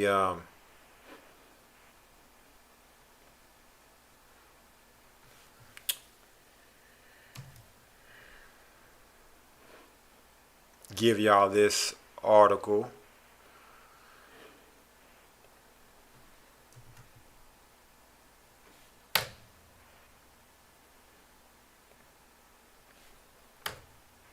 I don't think it's going to let me. I think the article is too long.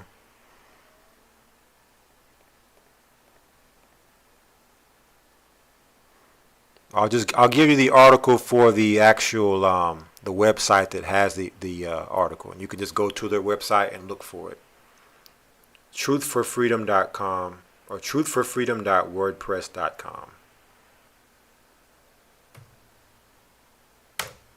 And on there, you'll find that article. So, is the writing on the wall, brothers and sisters?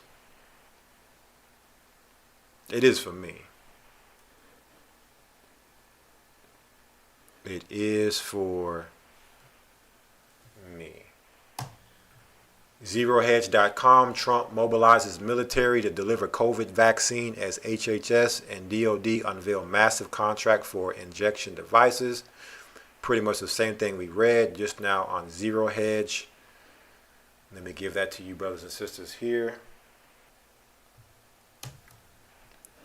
And let's go to some scriptures now, because I want to talk about contact tracing. right? I want to talk about the military. These snitches for the government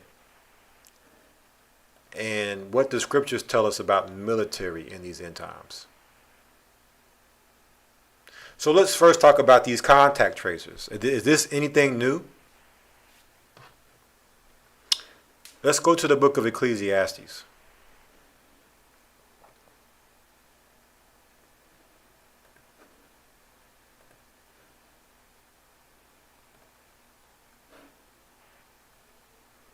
We're going to Ecclesiastes chapter 1. And we're going to read verses 9 and 10.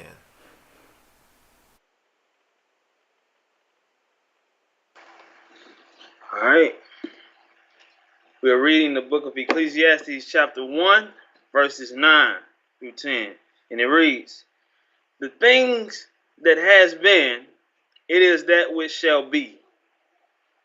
And that which is done is that which shall be done. And there is no new thing under the sun." There is no new thing under the sun. That thing that has been, it is that which shall be. And that which is done is that which shall be done. So all of what we're seeing right now, brothers and sisters, none of this is new. It's the same blueprint and the same program. The only difference is we're dealing with different props. The technology may be different. The era may be different. But it's the same blueprint. The concepts and the fundamentals, the basic principles of what's being done here, if you go back and study history, you study the Bible, you'll see these things have happened before. They've been done before. Nothing new. It's just happening in our time. With what, in our era, what things are, at the disposal of them to use with this blueprint. Read on. Verse 10. "Is there anything whereof it may be said, see, this is new? It hath been already of old times, which was before us." Is there anything that can be said that this is new? See, this is new. No. It had already been of old time, which was before us. Okay. These are the shadow of things to come. All right. It's not going to be all the way down to the letter the same, right? But the overview, the bullet points are the same. Let's see if we can see some contact tracing in the Bible. Some snitches for the government. Let's go to 1 Samuel. We're going to go to 1 Samuel chapter 23. When we read about Abraham, right? This isn't the story about Abraham, but I'm going over some examples. We read about Abraham. Abraham's father, Terah, was an idolater.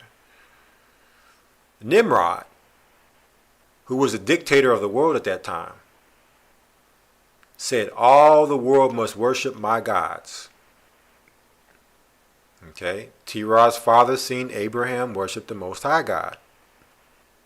So what did he do? He snitched and turned in his son to the government. He was a contact tracer. Daniel. All right. Daniel had some haters. They didn't like Daniel in his high place. And I'm just going over some examples. So Daniel's haters conspired to make up laws, to get laws written, kind of like the laws we're reading about tonight, and laws we've talked about throughout all the years with this church that have been signed. These laws were signed to target against us. So you had agents and snitches waiting outside Daniel's house to catch him breaking those laws. And as soon as he broke those laws, and they were turning him over into the government's hands. And then Daniel was thrown into the lion's den. So they were contact tracers. Okay? They were contact tracers. Now, ultimately, it wasn't the government that was looking to take Daniel down, but initially it wasn't the government, but all in all, these were snitches. These were people looking to hand someone over to the government's hands to be disposed of, according to the laws. Agents. 1 Samuel 23. Let's read about some more agents and snitches. Okay? Because this is, we're going to talk about, this is no new thing, what we're about to go into. It's just a new program, new way of doing it, but it's the same blueprint. 1 Samuel 23, verse 15. 1 Samuel chapter 23, verse 15, and it reads, And Daniel saw that Saul was come out to seek his life, and David was in the wilderness of Ziph in the woods. Verse 16, And Jonathan, Saul's son, arose and went to David into the woods, and strengthened his hands and Ahiah. So this is similar to going off grid. Okay, David was hiding in the woods. He went off grid to hide. Right? Read. Verse 17, And he said unto him, Fear not, for the hand of Saul my father shall not find thee, and thou shalt be king over Israel, and I shall be next unto thee, and that also Saul my father knoweth. And they two made a covenant before the Most High, and David abode in the wood, and Jonathan went into the house. Verse 19, Then came up the Ziphites to Saul to Gethia, saying, Do not David hide himself with us in strongholds in the wood, in the hill of Hachila, which is on the south of Jeshimon. So here come the snitches. Saul's looking for David. And here come the snitches who are out contact tracing. David's hiding in the woods. He don't want to take that COVID test. He don't want to get that COVID shot. We know where he is. Read. Verse 20. Now therefore, O king, come down according to all the desire of thy soul to come down. And our part shall be to deliver him into the into the king's hands. Their part shall be what? To deliver him into the king's hands. So they said they conspired. This was their desire. Okay? Contact tracing and deliver those who are, enemies of the state. Public enemy number one. They don't want to comply with the government mandates. Let's go get them and deliver them up to the government. Read on. 1 Samuel 23 and 21. And Saul said, Blessed be ye the Most High, for ye have compassion on me. Go, I pray you, prepare yet, and know and see his place where his hunt is, and so have seen him there. For it is told me that he dealeth very subtly. See therefore, and take knowledge of all the lurking places where he hideth himself, and come ye again to me with the certainty, and I will go with you. And it shall come to pass, if he be in the land, that I will search him out there throughout all the thousands of Judah. So, is there any new thing under the sun, brothers and sisters? Where you had those who would go out to find out of the thousands of Judah. Okay? The dissident. The enemy of the state. We'll use our surveillance our apps, our technology, our 5G grid. He's off grid right now, but we'll hunt him down. We got our Census 2020 in. So we've numbered everybody else. So he can't hide amongst all the thousands of Judah. We'll find him. And when we do, we'll bring him to you and deliver him up to your hands for you to deal with him how you please to deal with him. So I ask you, brothers and sisters, is there any new thing under the sun? Is this not what's going to happen in these times? Or what's happening and what we're reading? You know, when it happens, is it going to be a new thing? Let's go to Matthew chapter 10.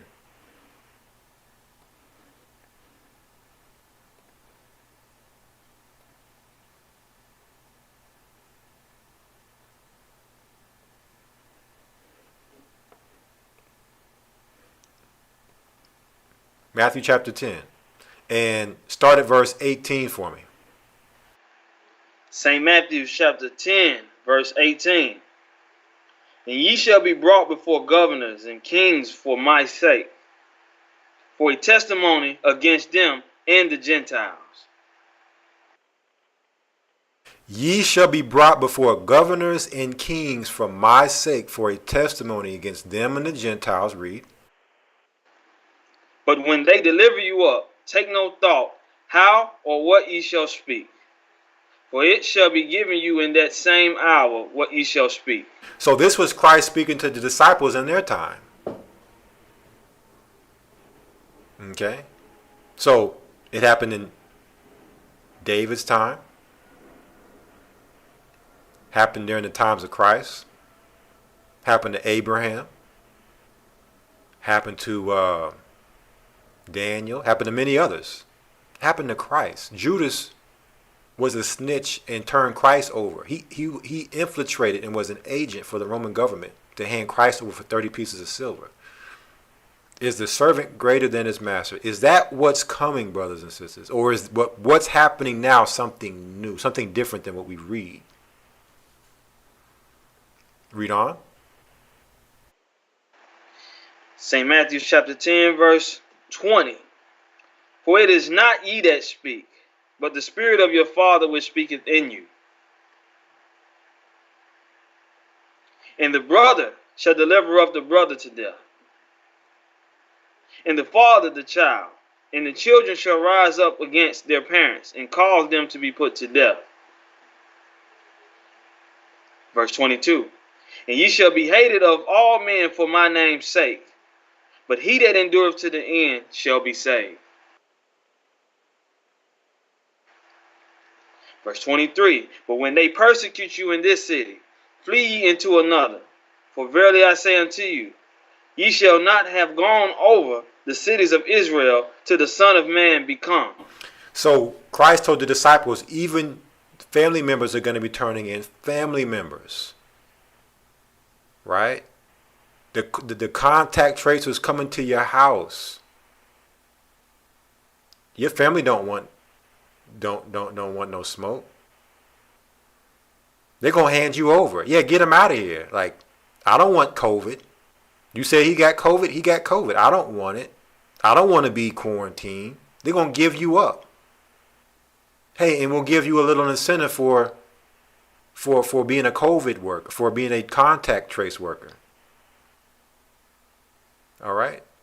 Let's identify those that have not been vaccinated. Let's identify those that haven't been tested. And you'll get an incentive. And cause them to be put to death. Also, Christ said, if you're persecuted in this city, flee to the next. So what happened to all those people saying, oh, we don't gotta flee? Or what happened to all those Christians saying there's going to be a rapture? Well, where is it at?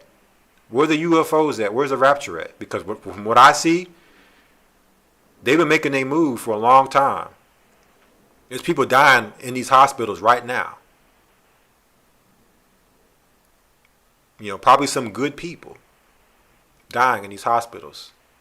unjustly. And they're not getting raptured. There's no UFOs picking them up. No, you're going to have to flee. The Most High gave you 2 feet. Okay? He's not going to wave a wand and you're just going to magically appear in safety. Will there be spiritual intervention? Absolutely. But faith without works is dead. Meaning you're going to have to act in your faith. All right? Abraham didn't speak about taking Isaac to the altar. He took Isaac to the altar.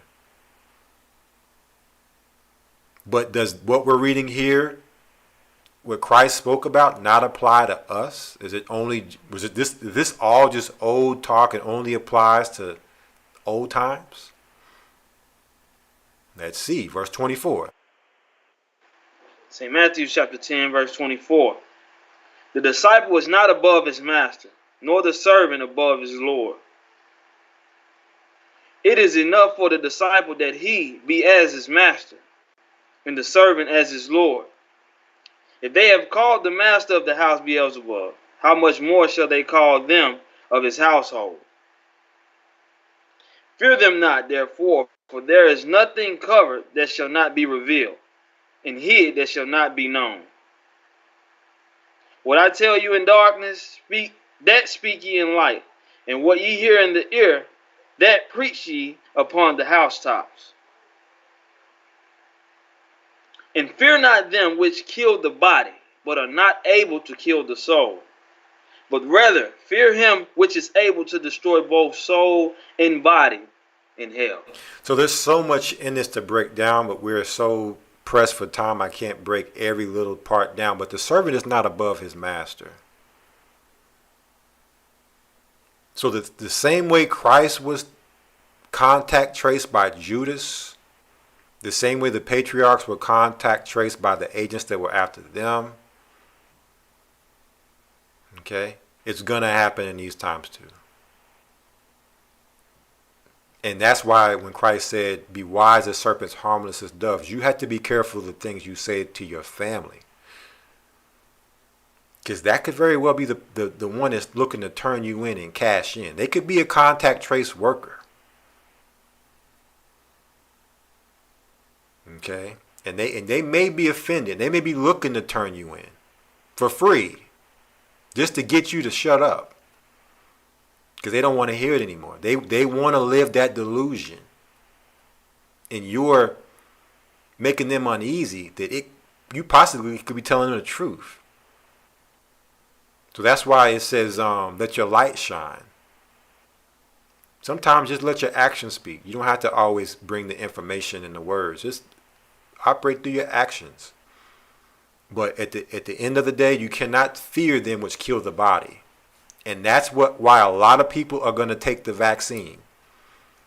That's why a lot of people are going to take the test. That's why a lot of people are going to take the mark of the beast. Because they fear them that can kill the body. They don't fear the Most High. They're more afraid of the devil and his henchmen. Okay? And we're going to come back. Oh, let's get the military real quick. Let's go to the book of Luke. The military, we talked about Revelation 9, the scorpion stings with the vaccines. But the military is doing testing. They're sending them in for testing. They're sending them in for vaccination administering. They're getting you used to being comfortable with the military around, doing certain things, certain jobs,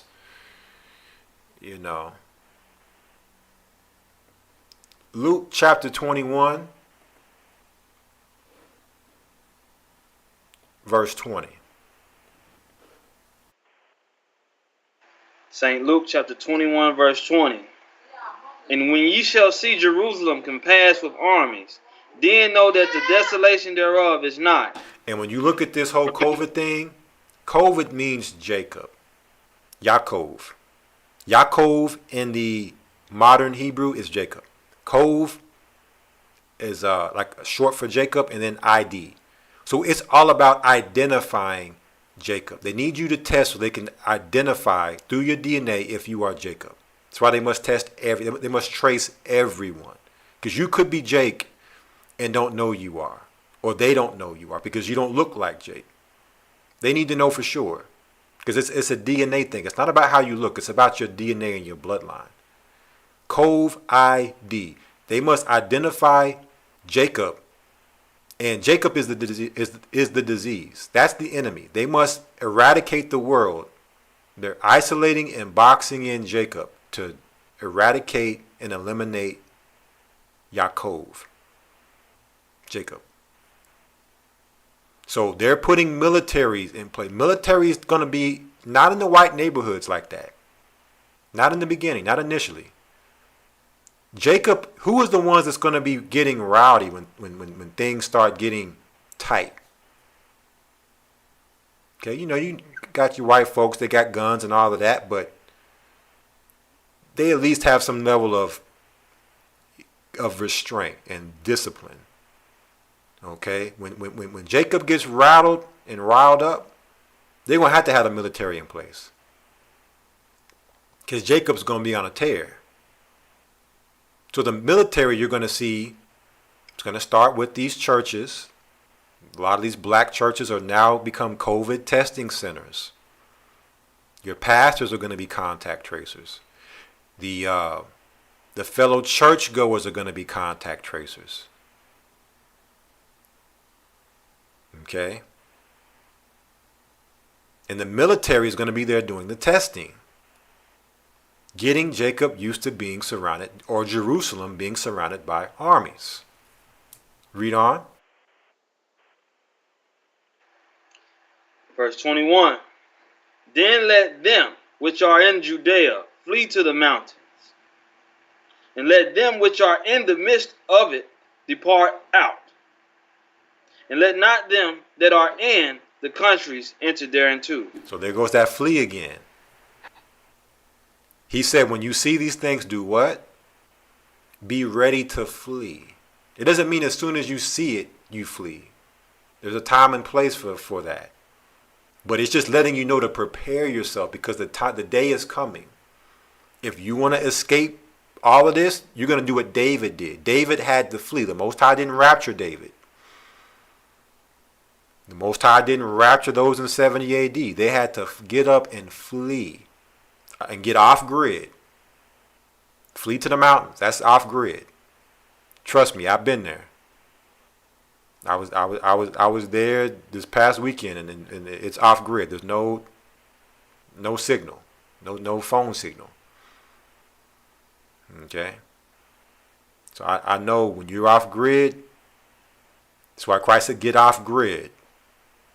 Especially in these times. Back then, they didn't have a 5G rollout. A technological, just devices everywhere. This technology, this market beast technology, and apps to track you, and all these things. So to escape all of that and everything that comes with it, you're gonna have to flee. Now let's go to one last precept before we go back to get some final news points. Let's go to chapter 17.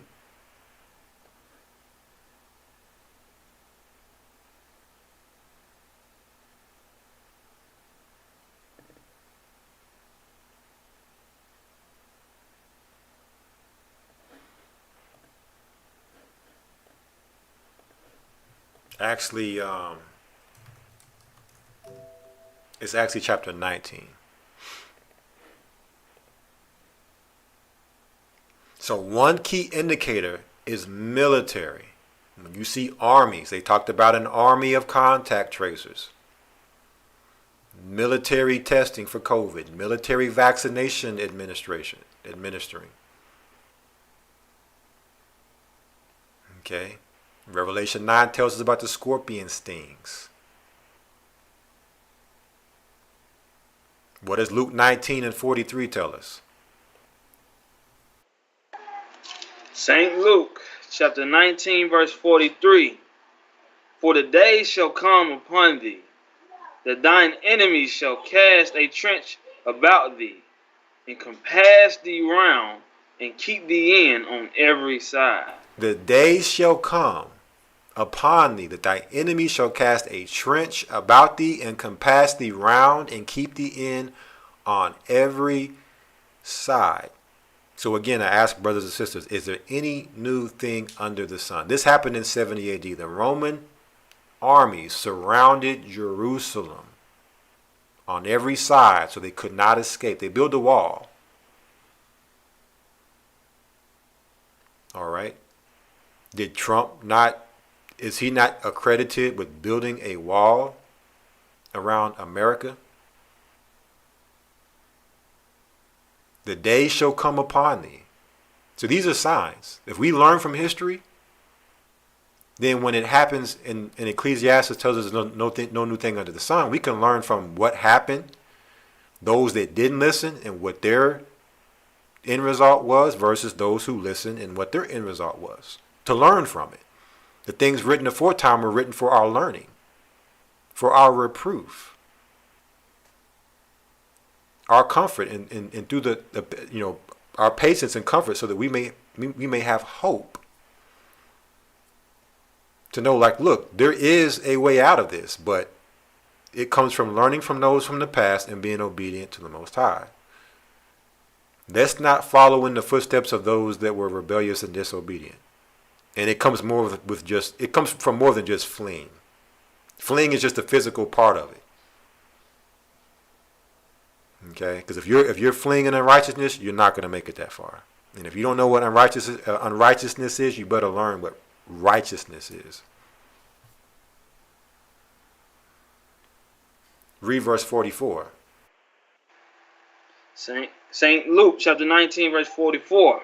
And shall lay thee even with the ground, and thy children within thee, and they shall not leave in thee one stone upon another, because thou knowest not the time of thy visitation. So that's what's coming to our people. That's what's coming, and our people don't see it coming. They're about to get laid down to the ground because they've been dumbed down all the way to the ground.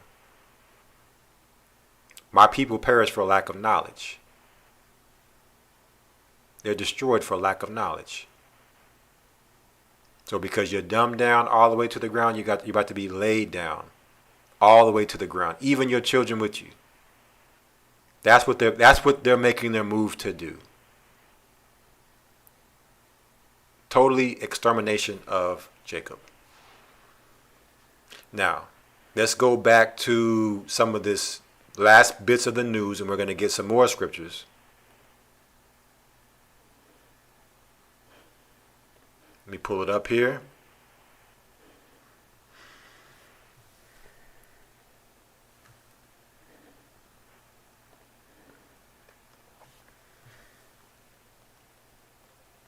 Now let's talk about Lucifer's race. What is Lucifer's race? This is an article on what I mean by Lucifer's race. ZeroHedge.com. Suspicion and skepticism are vaccines for deception. Suspicion and skepticism are vaccines for deception. May 8th, 2020.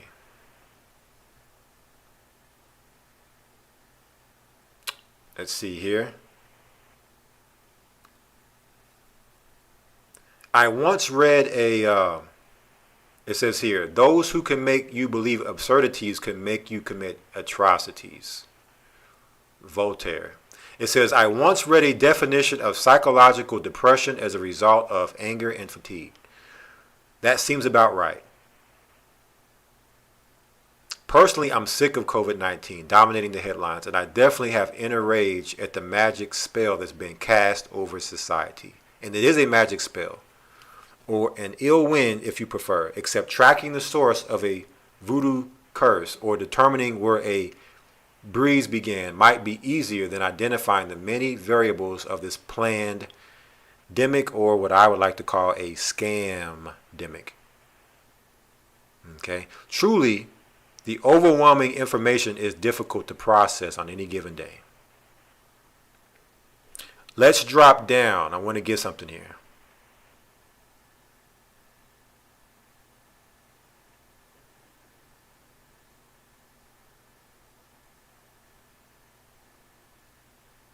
Okay, it talks about how you're not going to be able to travel,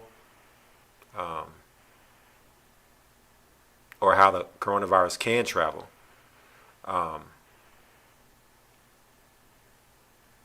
It says this, which brings us back to Bill Gates. His digital fingerprints are all over COVID-19 virus because in the years prior, Gates worked to strategically monopolize global health, including research, governance, and reporting. In addition to his dirty hands have reached into online data, his dirty hands have reached into online data, U.S. intelligence, mainstream media, the Gavi Vaccine Alliance, and Microsoft's ID 2020 Digital ID Initiative. There's your ID in COVID, right? Plus, the Gates Foundation has donated the most private money to the World Health Organization, WHO. So it makes sense why the executive director said what he said. We must go into every home and find COVID. They're looking for Jacob. Got nothing to do with the disease. They want to know where Jacob is. Is Jacob hiding in your house? Okay, since it's 2020, let's identify Jacob. We're going to test them to make sure if they're Jacob or not.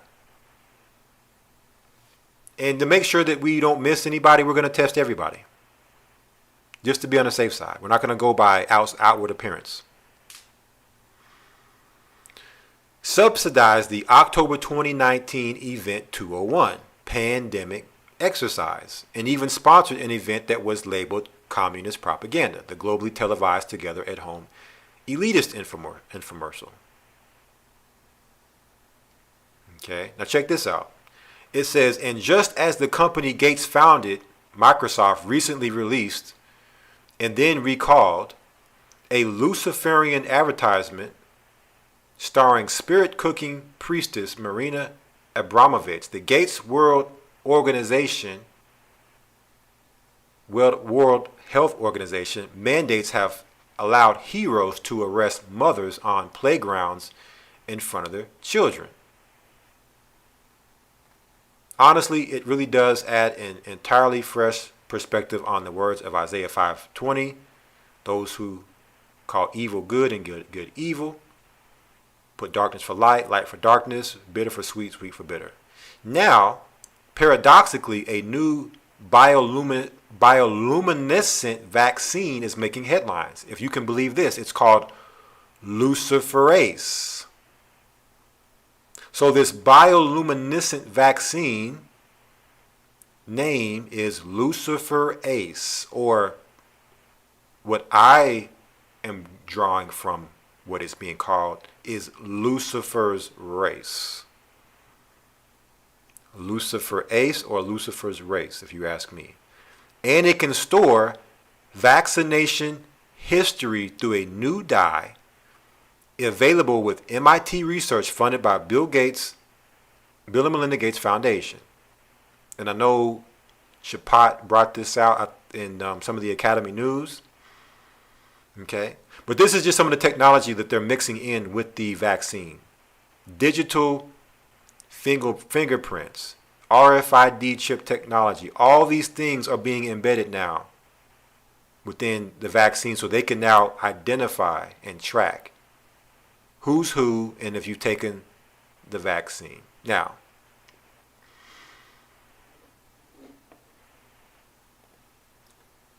let me give you all this article.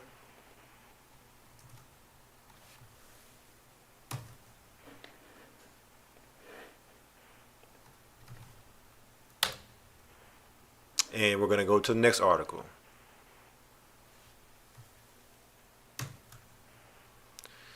This comes off ScienceDirect.com. It says bioluminescence resonance energy transfer using Luciferase immobilized quantum dots for self-illuminated photodynamic therapy. And this is going into some real serious stuff here. I mean, this is on some next level technology, what they're doing with the vaccine. I mean, it's going into like some totally DNA altering. Okay. And this is why I believe it's being called Lucifer's race, because they're totally changing your DNA with the vaccine. Lucifer's race. He's creating his own creation with the vaccine, which will lead, which is leading and segueing into the mark of the beast. And this will be his race. I'm going to give y'all this, and we'll move on to the next article.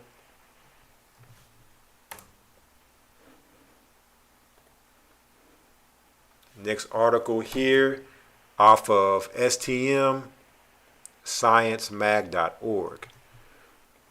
Biocompatible near-infrared quantum dots delivered to the skin by microneedle patches record vaccination. So basically what they're doing is they're actually blurring the lines between a vaccine and technology, to where they're killing two birds with one stone. They can get the vaccine in you, at the same time they can get technology into you that gets them that much closer to the mark of the beast. Medicine being administered through technology that's embedded in you and tracking you or tracing you. ID 2020. Let me give y'all this article here.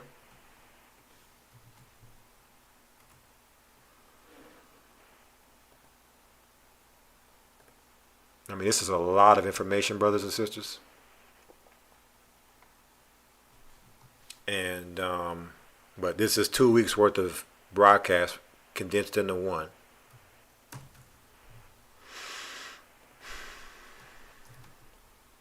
This comes off of ourwayisthehighway.wordpress.com.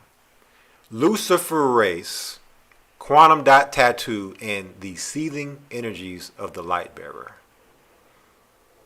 May 4th, 2020. Luciferase, learn the name. You can forget all about buying and selling, because once they inject this thing into people's flesh, you won't be able to climb into a car, much less walk down the street without it. Sometime late in the 19th century, French pharmacologist Raphael Dubois extracted the oxidative enzymes necessary to generate bioluminescent light. Think fireflies, jellyfish, and certain fungi. Those two chemicals are luciferin and luciferase, names of which he personally coined.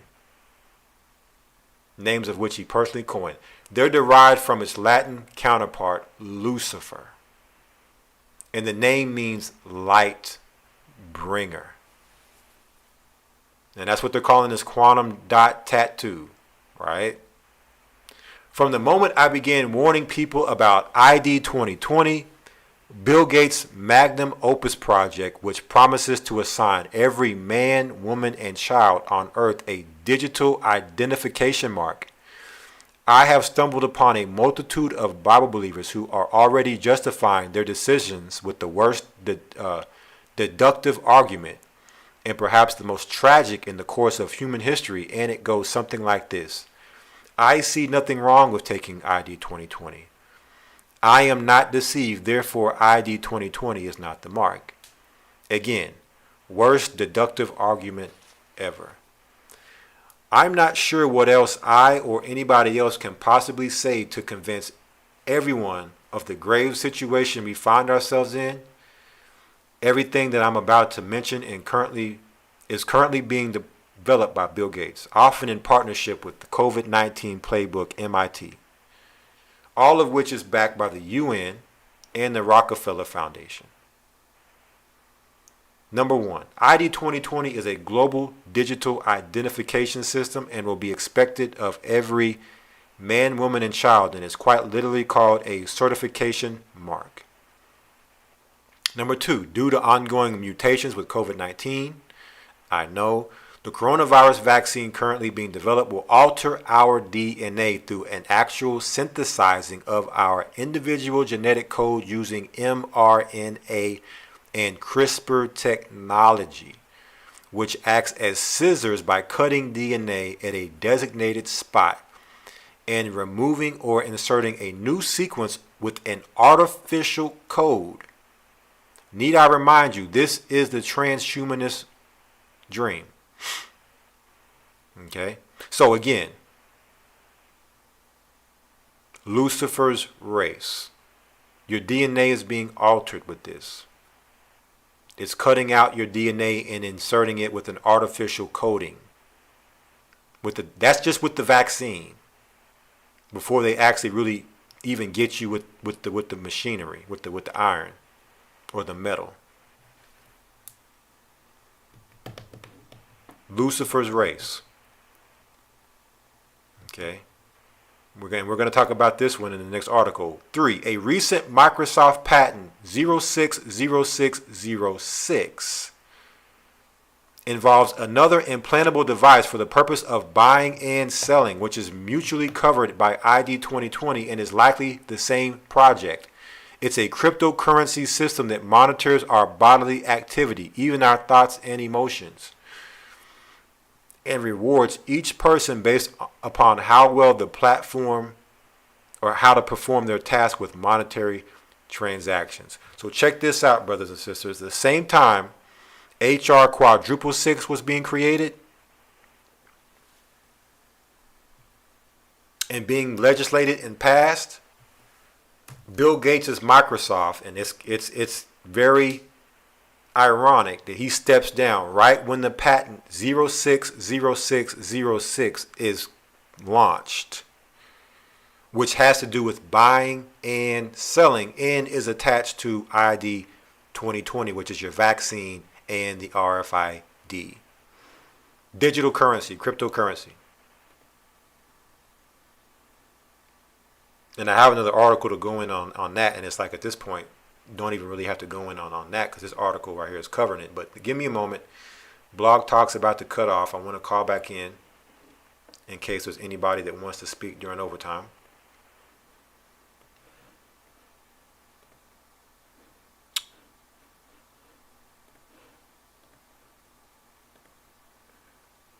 One moment. We're rounding things off. We'll be done. It's got a little bit more to talk about here, and then there's so much more. Like I said, we could go, and I've really cut a lot of this stuff short tonight. I'm skimming through articles and headlines right now.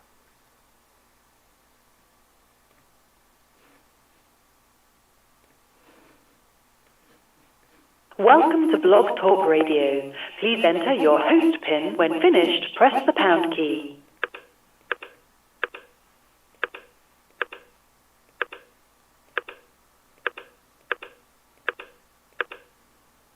To start your show now, press 1. To hear important Since it appears you're calling back into a live show, we are reconnecting you now.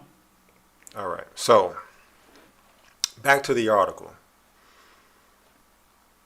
And again, if you would like to ask a question or you have a comment, you have to call in 5 minutes before the show ends. Guest caller number is 515-605-9327. And you can simply press the number 1. That'll put you in the guest call queue, and I'll actually paste that number here in the YouTube chat in case anybody would like to call in and speak.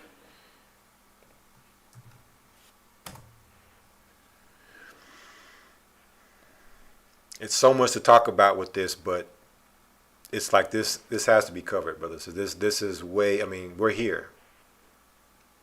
And we don't know how much longer we're going to be actually here on this platform or these platforms. So this information has to come out. Number 4, a tiny drug delivery chip will act as a contraceptive agent, turning off a woman's ability to reproduce like the flip of a switch. So this will also cut off your reproduction ability. No more reproduction, because Lucifer is creating his race now. No more reason for the Most High's race or his creation. Number 5, the digital ID will include an immunity passport. And 6, to make sure every man, woman, and child complies with the One World Order's mandatory implementations. Gates and MIT are currently developing the human implantable quantum dot microneedle vaccination delivery system. It's a tattoo for the hand which will include our identification mark and vaccination records. And there it is, kind of like what it's going to look like. It's a luminescent mark that's a microneedle that's administering you a vaccine and a digital marker to mark you. So it glows like a lady, like a firefly or a jellyfish, that type of glow. So can you imagine that on your forehead or on your hand? This is the technology that they have. It needs an enzyme called Luciferase in order to make it work. The transhumanist agent on every person's hand will glow with the bioluminescence of the light bearer, a chip you cannot remove with a knife. This tracking system will alter your DNA and it's permanent. 33rd degree Freemason and occultist Manly P. Hall once wrote, "The seething energies of Lucifer are in his hands." So that right there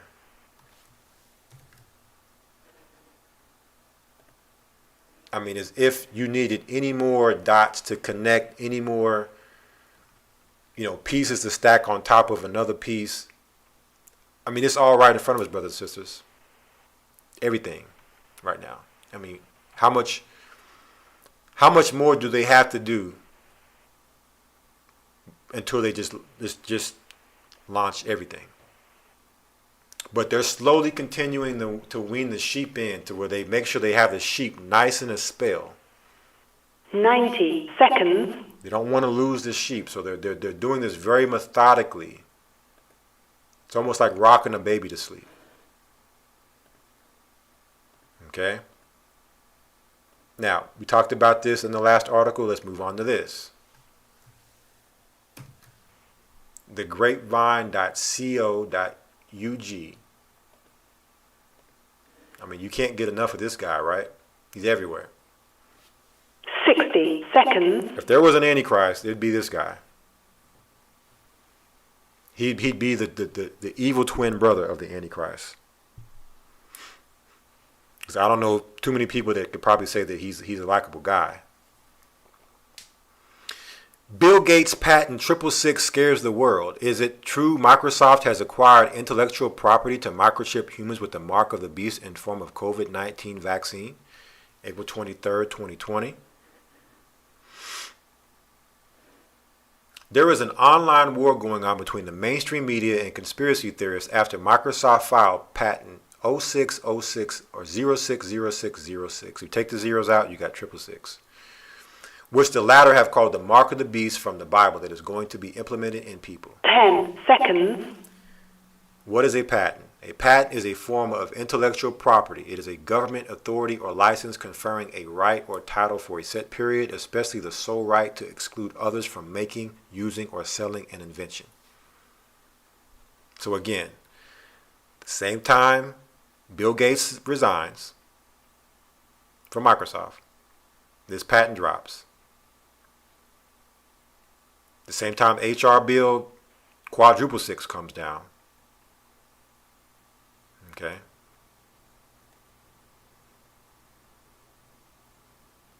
So it's amazing if a person were to see this information and still be in denial and want to call it a conspiracy theorist when it was all these things we're talking about tonight were written in the Bible. Okay, but again, the wicked shall do wickedly. Evil seducers shall wax worse. Okay, deceiving and being deceived.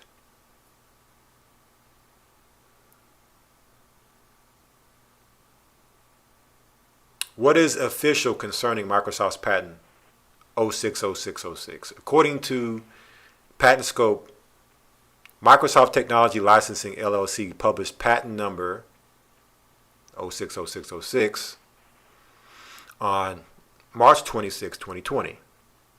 Under international application, there's the number. In summary, they state that it is meant for human body activity associated with a task provided to a user may be used in a mining process of cryptocurrency system. A server may provide a task to a device of a user which is communicatively coupled to the server. A sensor communicatively coupled to or comprised in the device of the user may sense body activity of the user. Body activity data may be generated based on the sensed body activity of the user. The cryptocurrency system communicatively coupled to the device of the user may verify if the body activity data satisfies one or more conditions set by the cryptocurrency system and award cryptocurrency to the user whose body activity data is verified. So this is dealing with so many things at once. So many things on top of so many things. It's dealing with money, digital money at that. It's dealing with being able to track your bodies, sense your body's body activity. This is under Bill Gates now. At the same time, IG 2020 is dealing with the vaccine and the microchip. So this is the end game. This is what all of what's happening right now with the vaccine and the COVID operation is to get you ready to take the mark of the beast. This is a segue. Corona is a segue into getting you to accept the mark because everything is so connected and blurred together. You'll just go into a smooth transition of being tested, vaccinated, and marked almost in a seamless process. I'm not saying it's going to all happen at once, but you're just seamlessly being brought into that for the sake of holding on to this world and this life. And you have sixes everywhere. I'm not going to read all this article because we still have, even though we're at the end, we still got, a little bit more to hit upon. I'll give you, brothers and sisters, this article.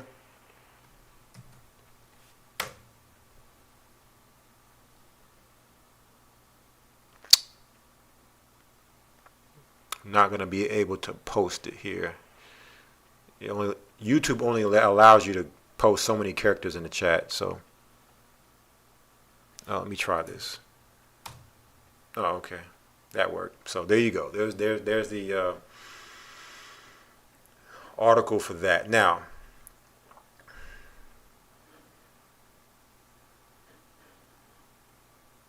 last article before we go back to scripture.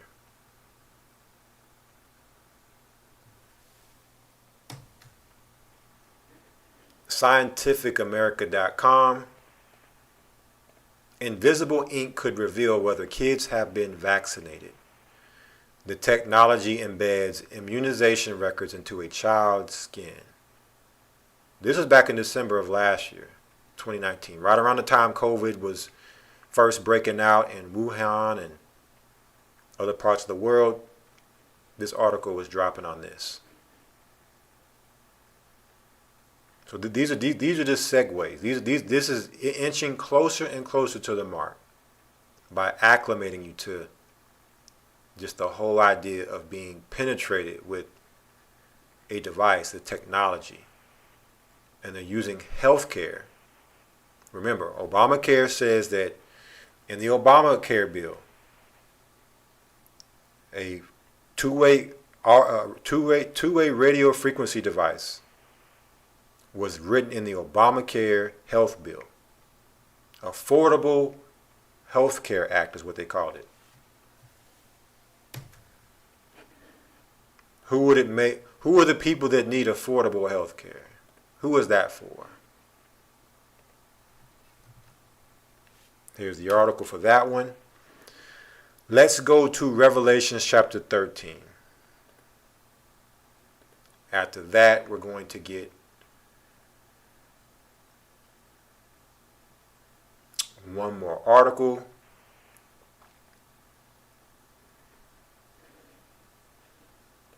Revelations 13, and we're going to start at verse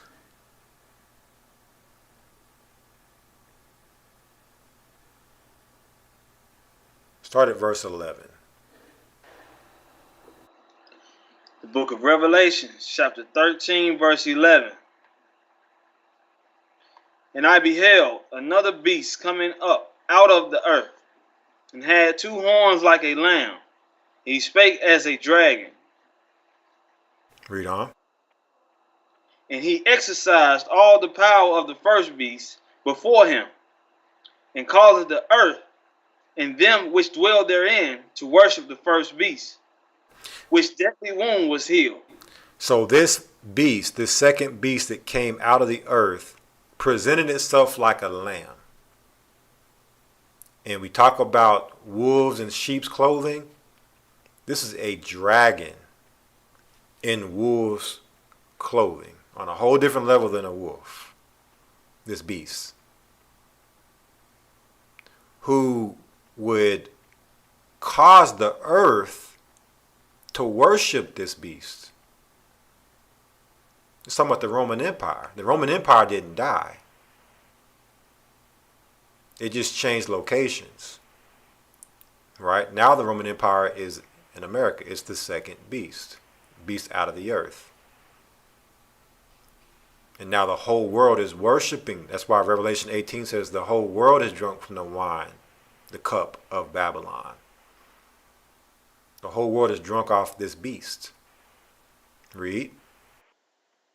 Revelation chapter 13, verse 13. And he doeth great wonders, so that he maketh fire come down from heaven on the earth in the sight of men, and deceiveth them that dwell on the earth by the means of those miracles which he hath power to do in the sight of the beast, saying to them that dwell on the earth, that they should make an image to the beast, which have the wound by a sword, and did live. So this beast does great wonders. Okay, has the ability to make fire come down from heaven, make it rain fire. That's your military. Deceiveth them that dwell on the earth by the means of these miracles. So a lot of people are in fear of America because they don't want that fire. They don't want that smoke. Okay. And now this image of the beast, this is what the whole world is wondering after. That American image. That American image has polluted every corner of the earth now. All this social media stuff and how women are in the world, all that is America's style. Because the rest of the world didn't used to be like this. America has perverted the whole world. The whole world is now behind the perversion of America and wants to be like America. That's the image of the beast. And that's what people in this world do not want to let go. They're going to fight tooth and nail for holding on to uphold their image and status in this world. Because they've been deceived. It tells you right here in verse 14 that this beast had deceived them with those wonders, with those miracles. So people are just walking in a trance right now, under a spell. Verse 15. Revelations 13 and 15. And he had power to give life unto the image of the beast, that the image of the beast should both speak and cause that as many as would not worship the image of the beast should be killed. And how fitting is that now? Those that will not worship this image will be killed. And now we're talking about America being the image, right? We're talking about America being this beast. And the First Amendment of America, of the Constitution, is freedom of religion. So you see that this beast came as a lamb telling you, oh yeah, you can worship what you want, but no, you can't.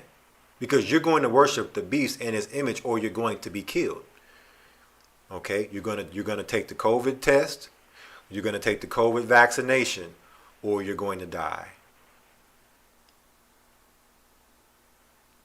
Okay, that's what this is leading up to. Read on. Revelations 13 and 16. And he calleth all, both small and great, rich and poor, free and bond, to receive a mark in their right hand or in their foreheads. And he causeth all. Doesn't matter who you are. Look at the whole world right now. This is what the beast has been able to do to the whole world. Cause everyone to bow and to submit to its will. And now that people are in this state of worshiping its image, bowing to its power, deceived by its power, now it's time to take its mark. And that's what's coming next. Read. Revelations 13 and 17. And that no man might buy or sell, save he that had the mark or the name of the beast or the number of his name. And that no man may buy or sell. Buy or sell without this mark. Read. Here's the wisdom. Let him that have understanding count the number of the beast, for it is the number of a man, and his number is 666. Here is wisdom. Here is wisdom, brothers. Remember, brothers and sisters, Isaiah chapter 33 told us, wisdom and knowledge shall be the stability of thy time and strength of thy salvation. Here's wisdom. The beast's number is 666. So you can identify the beast when you see it. So what all have we spoke about tonight? We talked about HR Bill quadruple 6, which has the 3 6s in it. They just put the extra 6 on as an exclamation point to drive the point home. About contact tracing and taking this test. So the same way they're trying to identify us, John gave us this wisdom so we could identify them. We could identify the beast, and we could identify the agenda with trying to make us put on its mark. We talked about the Microsoft patent. Okay, the HR quadruple 6, which is going to lead to the vaccination. The ID 2020 is the vaccination mixed with the RFID. Trump said the military is going to be implementing the the vaccinations for everyone. We read that how AppEject now has a RFID attached to the vaccination. Okay, Luciferase, which is the quantum dot tattoo, which is a digital tattoo which will store your vaccination records. And then Microsoft has the patent 060606, which is cryptocurrency embedded inside of the digital technology. And all these things has Bill Gates all over them. And when you break down Corona, it breaks down into 666. I mean, there's so many 666s all over this. So here's the crazy part. When John was writing these things, he's seen all of this. All of what we're seeing right now, no different than with Daniel. We read Daniel earlier, and Daniel wanted to know more. He's seen the wise doing exploits and exposing these things. We're living it right now, brothers and sisters, real time. Real time. This isn't off in 50 years or 100 years. All of that, what we read, Christ's words, the armies, the scorpion stings, we're reading about it right now, brothers and sisters, right now. It's right in front of us. The devil is playing out his part and role in the script of the Bible. The wicked are playing out their role. And the wise that will shine like firmament are playing out their part. And then you have to ask yourself, which side are you on? Because there's no in between. Which role are you playing? And playing, trying to determine which side of the fence you're on isn't about what you know. It's about what you're doing. Okay? A lot of people think that with them knowing they're good. No. It's only half the battle. Faith without works is dead. What are you doing? Are you in righteousness? Okay? So here is wisdom. Right? All this stuff that John is dropping is wisdom, but only those, right, that the Most High said are that know their God and that are wise will do exploits, will expose these things. Okay? Only those that are strong will instruct many and be able to break down these mysteries now. Now it's all being revealed and coming out. It's no longer a mystery because we're living in it. Even though we've known about a lot of these things for some years, but now it's like real time. Okay, it's no longer a far off in the distance. Like, oh yeah, I see it, but it's still a ways away. No, it's right here, right now. Okay. So what must we do to protect ourselves? Because the weapons of our warfare are not carnal. You're not going to defeat this system with guns or with physical weapons. Let's go to Ephesians chapter 6. What must we do now? Okay. Now that we've identified the Bill Gates and the Rockefellers, and even know that there are strings behind those, that we may not know who's pulling the strings. Paul gave us wisdom and insight because he was able to identify these powers, these forces that are at work. So we're at Ephesians chapter 6, and let's start at verse 10. Ephesians chapter 6, verse 10. Finally, my brethren, be strong in the Most High and in the power of his might. So Paul said, be strong in the Most High. Be strong in the Lord. The same way Daniel said, those that know their God shall be strong. Okay. How do we be strong? Read. Verse 11. Put on the whole armor of Ahia, that ye may be able to stand against the wiles of the devil. Put on the whole armor of God. The weapons of our warfare are not carnal. If you want to be able to withstand the deceptions, the traps, the schemes, the plots, the conspiracies of the devil against you, you must put the armor on, and you must know what that armor is. That's how you make it through this war that's coming, the war that we're in right now. For what? Verse 12. For we wrestle not against flesh and blood, but against principalities, against powers, against the rulers of darkness of this world, against spiritual wickedness in high places. We're not wrestling against Bill Gates. We're not wrestling against Donald Trump. But what? Principalities, powers, forces, rulers of the darkness of this world, against spiritual wickedness in high places. There are spiritual forces in high places above Bill Gates with the puppet strings stringing him along. Right? These are demonic forces, spiritual forces that are guiding these men, that come up with these inventions, that come up with these plans and these agendas, these motives and these schemes. That's what we're actually fighting against.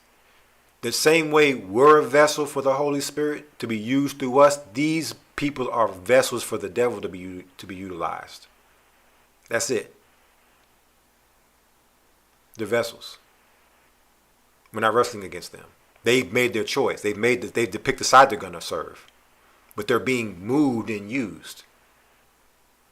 All right? And that's why we give our praises to the Most High, because whenever we are doing what we're doing and righteousness comes from it, yeah, we're being obedient, but it's the Holy Spirit that's moving through us. It's coming out through the power of the Holy Spirit. So none of us can take credit for that. Okay? Only thing we can take credit for is being in obedience, but we better be obedient to the end or it's all for nothing. Okay? So that's what we're wrestling with. What about the armor? All right? To survive a battle in war, you're going to need some armor. What's the armor? Read. Ephesians 6:13.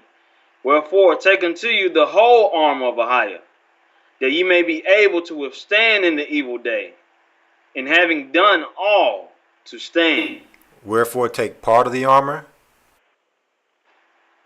The whole armor of Ahiah. So we must take the whole armor. We can't just pick up a sword.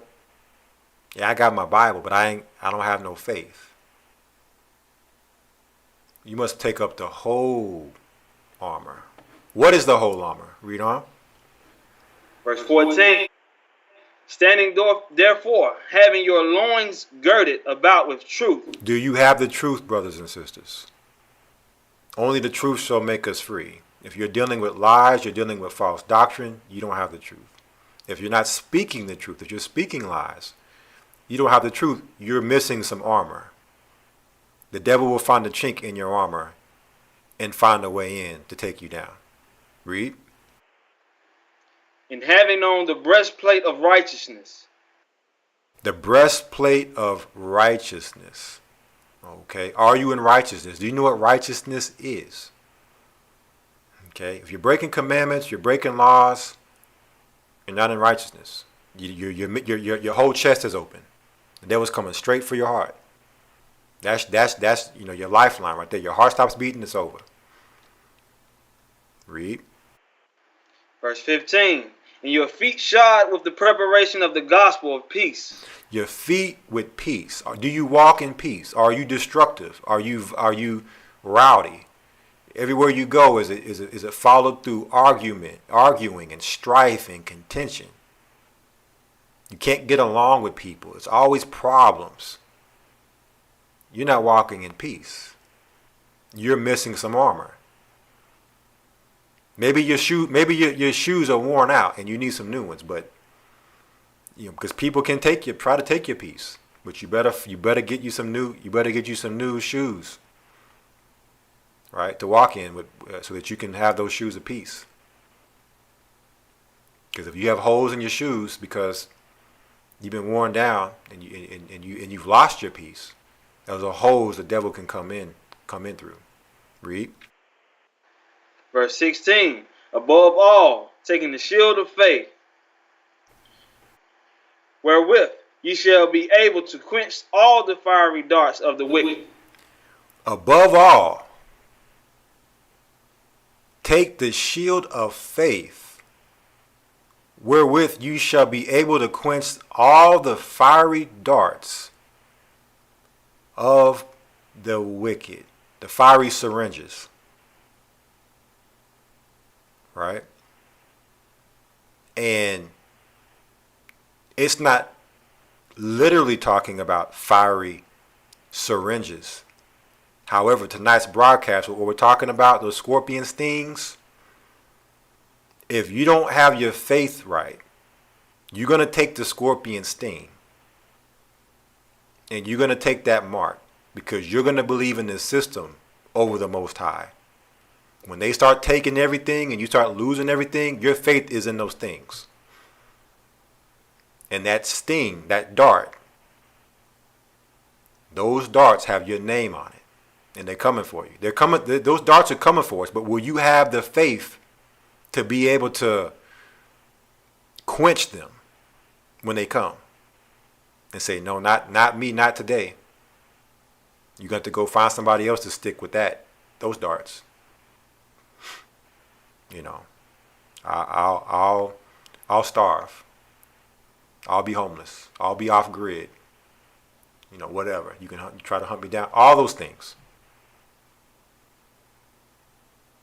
Have that shield of faith to believe that you can walk away from the system and you don't need nothing but the Most High. Yeah, Paul said that is above all. Next verse. Ephesians 6 and 17. And take the helmet of salvation. The helmet of salvation. Isaiah told us, wisdom and knowledge shall be the stability of thy times and strength of thine salvation. So if you don't got no knowledge and no wisdom in that head, right? It means you don't have that head protected with that helmet. Okay? And trust me, when snipers are shooting, they're aiming for the head. So those fiery darts are coming straight for your head. And once the brain goes, where our spirit is housed, the body's going to follow. Got to have that helmet. What else?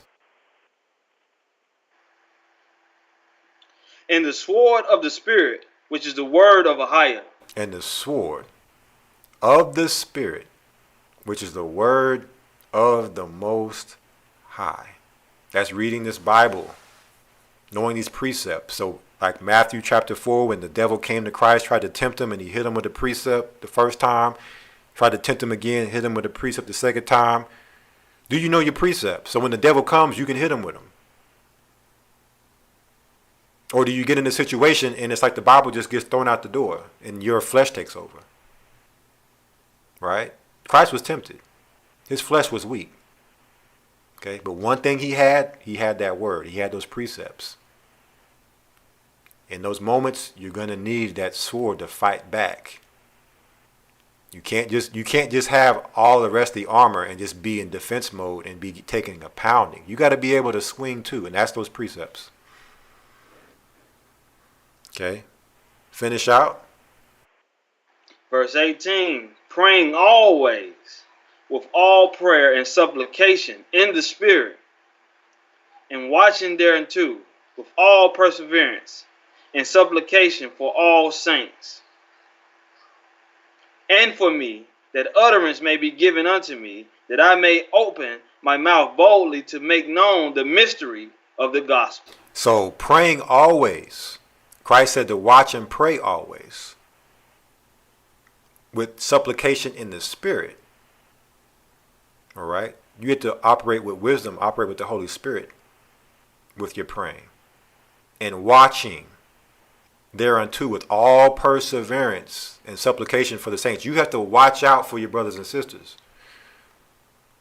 All right? Not just those in your household. Yeah, you start in your house, but you got to look out for your brothers and sisters too. All the saints watching out to see, hey, I got to make sure my brother and sister don't, fall victim to the devil's traps. I got to make sure they on point. Iron sharpeneth iron. Okay? All utterance given unto me, that my mouth, open my mouth boldly to make known the mystery of the gospel. Because those that are strong, that do exploits, will be strong and instruct many. Those that are wise and do exploits. All right. So we're strong in the knowledge and the wisdom, so we can unlock the mystery of these scriptures to others, so they can know the gospel. Read verse 20, last verse. Ephesians chapter 6, verse 20. For which I am an ambassador in bonds, that therein I may speak boldly, and I ought to speak. All right. So we are ambassadors of the Most High and servants. That's what it means to be in bonds. We are servants to serve him, that I may speak boldly. Okay? You only can speak boldly if you're confident. If you're not confident, if you're timid, you're effeminate, man or woman, you're not going to be bold.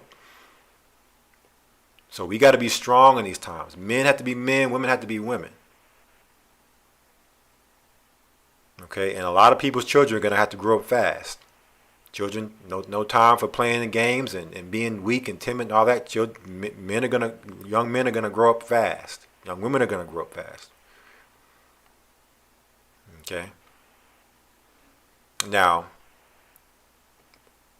one last article and one last scripture. There's more I would like to cover, but we're already 3.5 hours in, and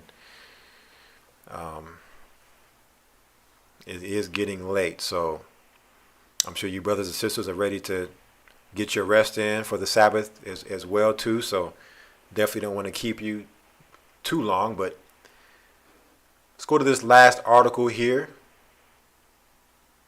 just so that brothers and sisters can kind of get a timeline of the way things look based upon what we've seen so far tonight and over the course of time, to kind of give us a idea of what to expect this year, for the rest of this year. All right, when I say we're in this real time, how fast real time? Let's see.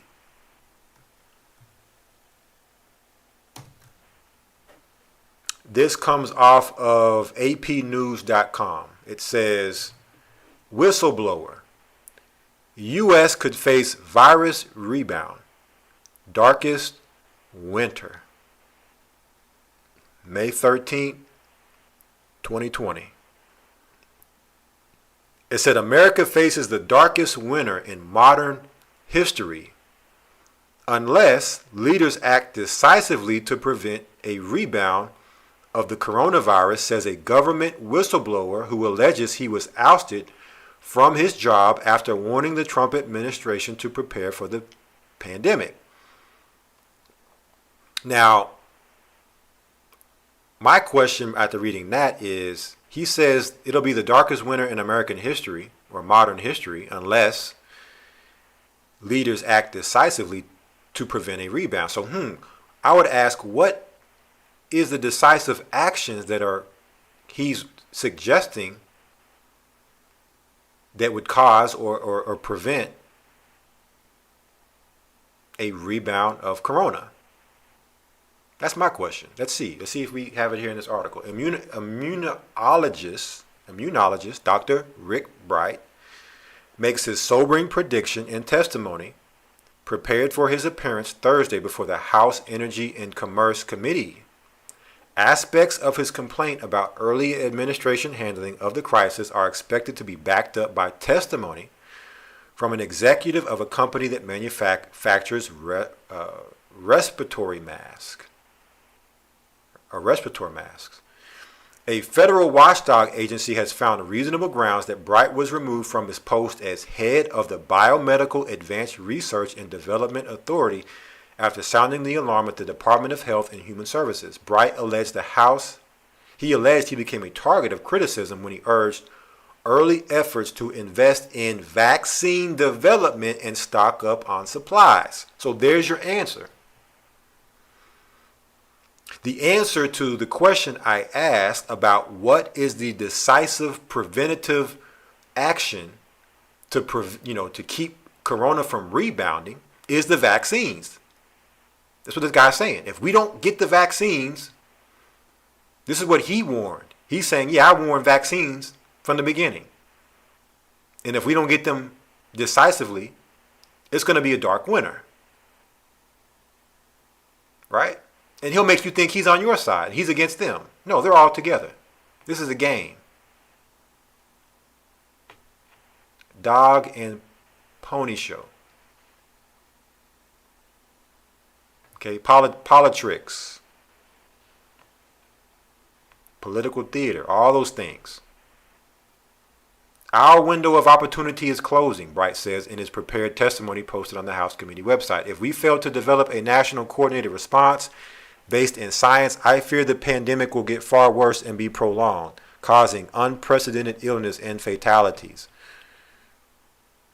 So why is it for all these talking heads that are authoritative figures in high places that are supposed to be our leaders in government, why are all of them calling for a vaccine? Is there no other option? That's the only option, is a vaccine? Are the brothers and sisters, let me ask you, is the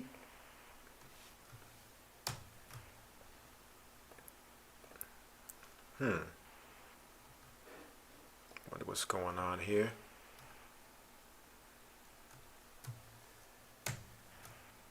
Okay, maybe I don't have it keyed up. Let me do this. Is the fiery darts the solution? The fiery darts of the devil. That's what they're saying the solution is.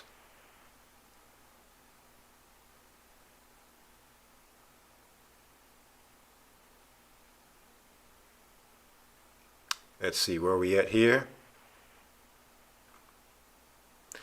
Bright's testimony follows this week's warning by Dr. Anthony Fauci, the government's top infectious disease expert, that a rush lifting of store closing and stay-at-home restrictions could turn back the clock, seeding more suffering and death and complicating efforts to get the economy rolling again. So what he's saying is that if we open up the economy and open up these stores again, we could rush back in and corona could spread. That's what he's saying.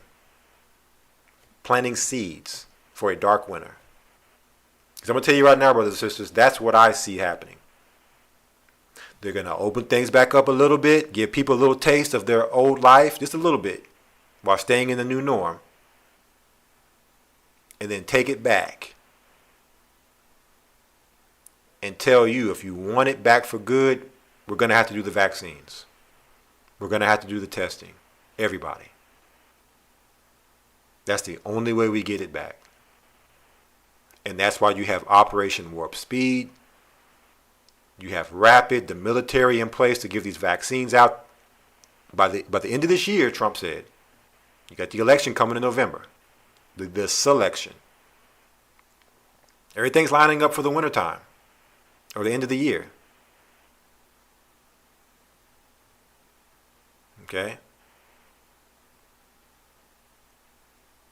He causeth all, rich and poor, free and bond, great and small. Okay?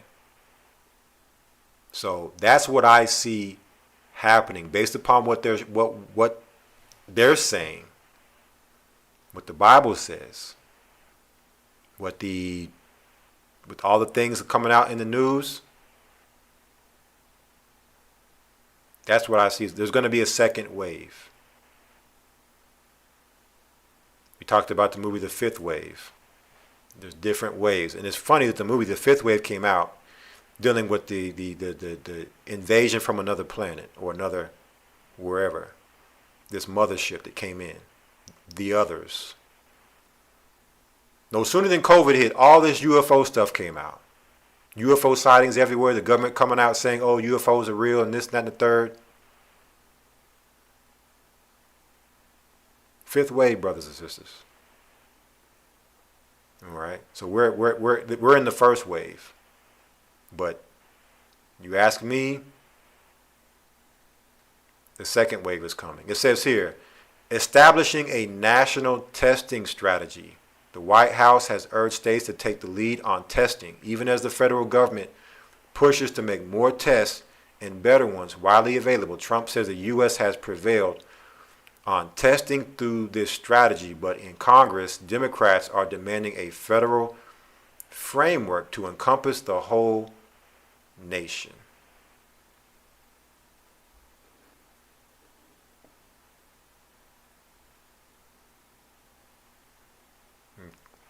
Okay, I mean, there's a lot here.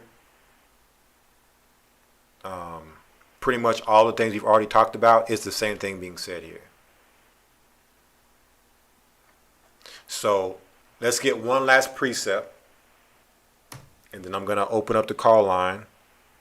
We got about 20 minutes left for Blog Talk cuts off, and I may look at the chat for a minute before we end the broadcast for tonight.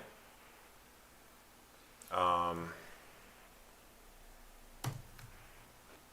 that.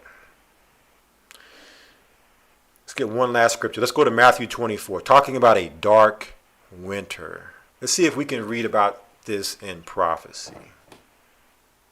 Right? Because it seems like everything we read, the prophets, they warned us. The things they went in through their lives seem very similar to what's about to happen now to the lives of the righteous. So let's see if we can get more about this dark winter. So we're in Matthew 24.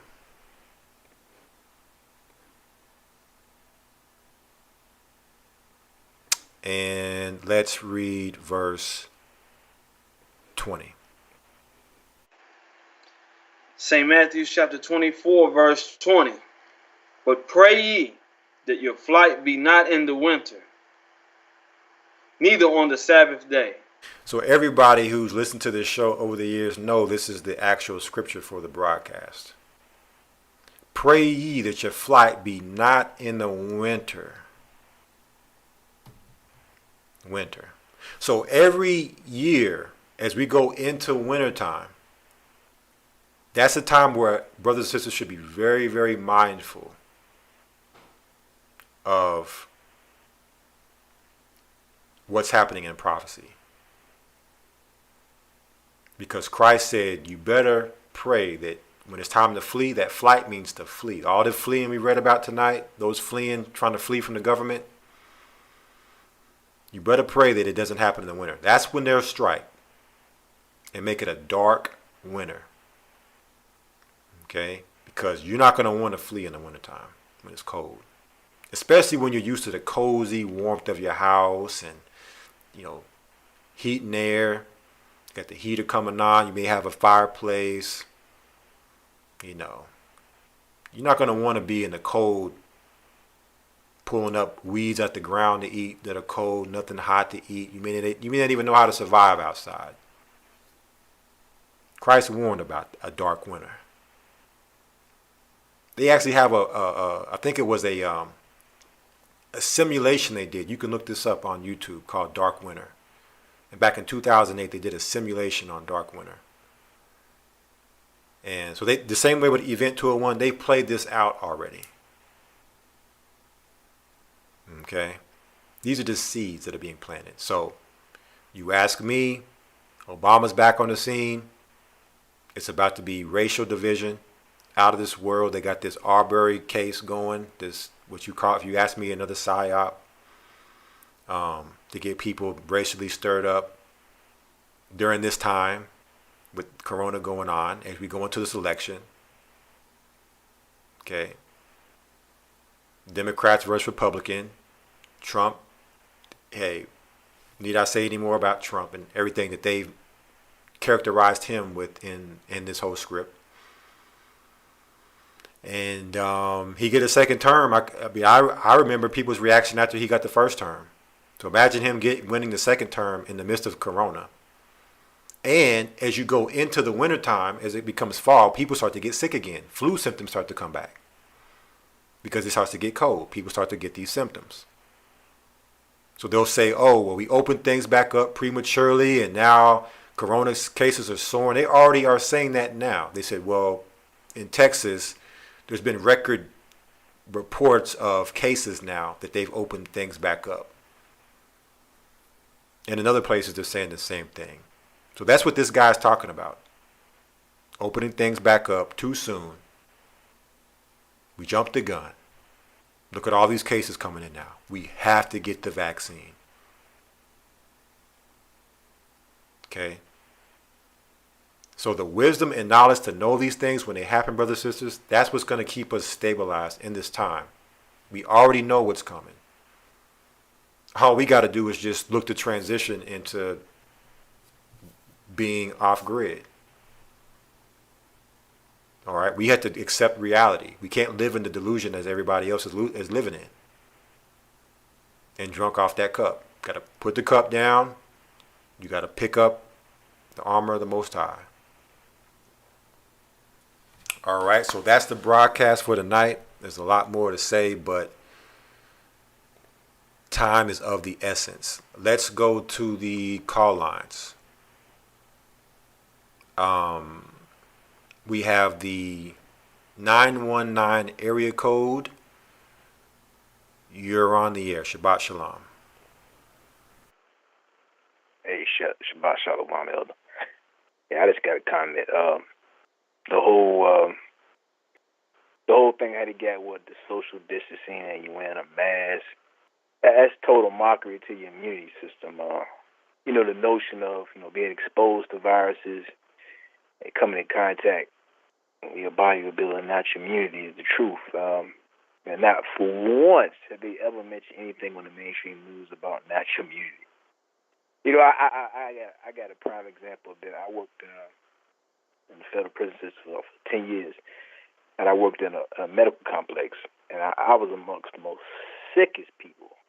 And in those 10 years, I never got sick. So natural immunity, that's these people playing God. They think they're God with the sorcery, but it's sick. It's sick, and most people don't. They just don't. They're clueless with the mass, and they just go along like blind sheep. They no common sense. So that's all I got to add, Elder. Good job, bro. Well, hey, I mean, that's right on. I mean, that's exactly what it is. And I want to say Shabbat Shalom, bless you, and thank you for supporting the show. All right. And if there's anybody else in the Blog Talk queue, you can press 1, and I'll take your call. But yeah, I mean, if you even speak about anything natural health-wise, you know, eat an apple or go outside and get some sunshine for health, YouTube will block your video. They'll remove it. They'll just take it off. That's what they're doing right now. I think I played that video last week with the YouTube, or the week before, the YouTube CEO. Like, look, if you say turmeric is going to heal people, we're taking you off. Vaccines are the solution for all of them. All of their answers is vaccines. So a chemical creation of man, and that's the solution. Nothing, there's no alternatives or other options for being healthy or having a healthy immune system. So the fact that this is the way the system has programmed people for so long, people have no idea what being healthy is or what, you know, any of these things are. So they'll fall right in line with the mask and the hand sanitizers and all these things that actually are doing exact opposite of what they're claiming that it does for you. Now, does a mask have its place? Absolutely. There are times and places to where you may need a mask if something really is going down. The smoke or something seriously in the air that you don't want to breathe in. That mask will keep that from coming in. It's better to breathe in your own CO2 than to breathe that in. Maybe you need some hand sanitizer. You haven't washed your hands all day. You know you've been, being filthy all day. Gets you some hand sanitizer, okay, but the way they're saying it, you're supposed to hand sanitize every 5 minutes. Like that, no, that's breaking you all the way down. That's opening you up. So right now is the time, brothers and sisters, to get healthy. You want to be as healthy as you can going into this next wave. For a lot of reasons. Whether it's them saying you got symptoms or you're off grid and you're surviving in an environment your body may not be used to living in and eating things and being access to things that are out there in the wild. Now's the time to maybe get out in the wild. Get you some healthy, good bacteria your body's not used to from the dirt, your hands, your feet. Get some of that good bacteria in you. That's going to build your immune system. You know what I'm saying?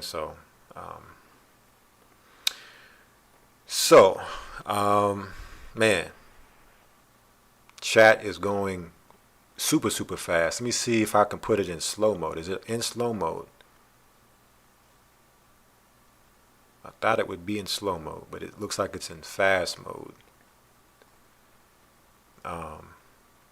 There's no way I can keep up with all these comments.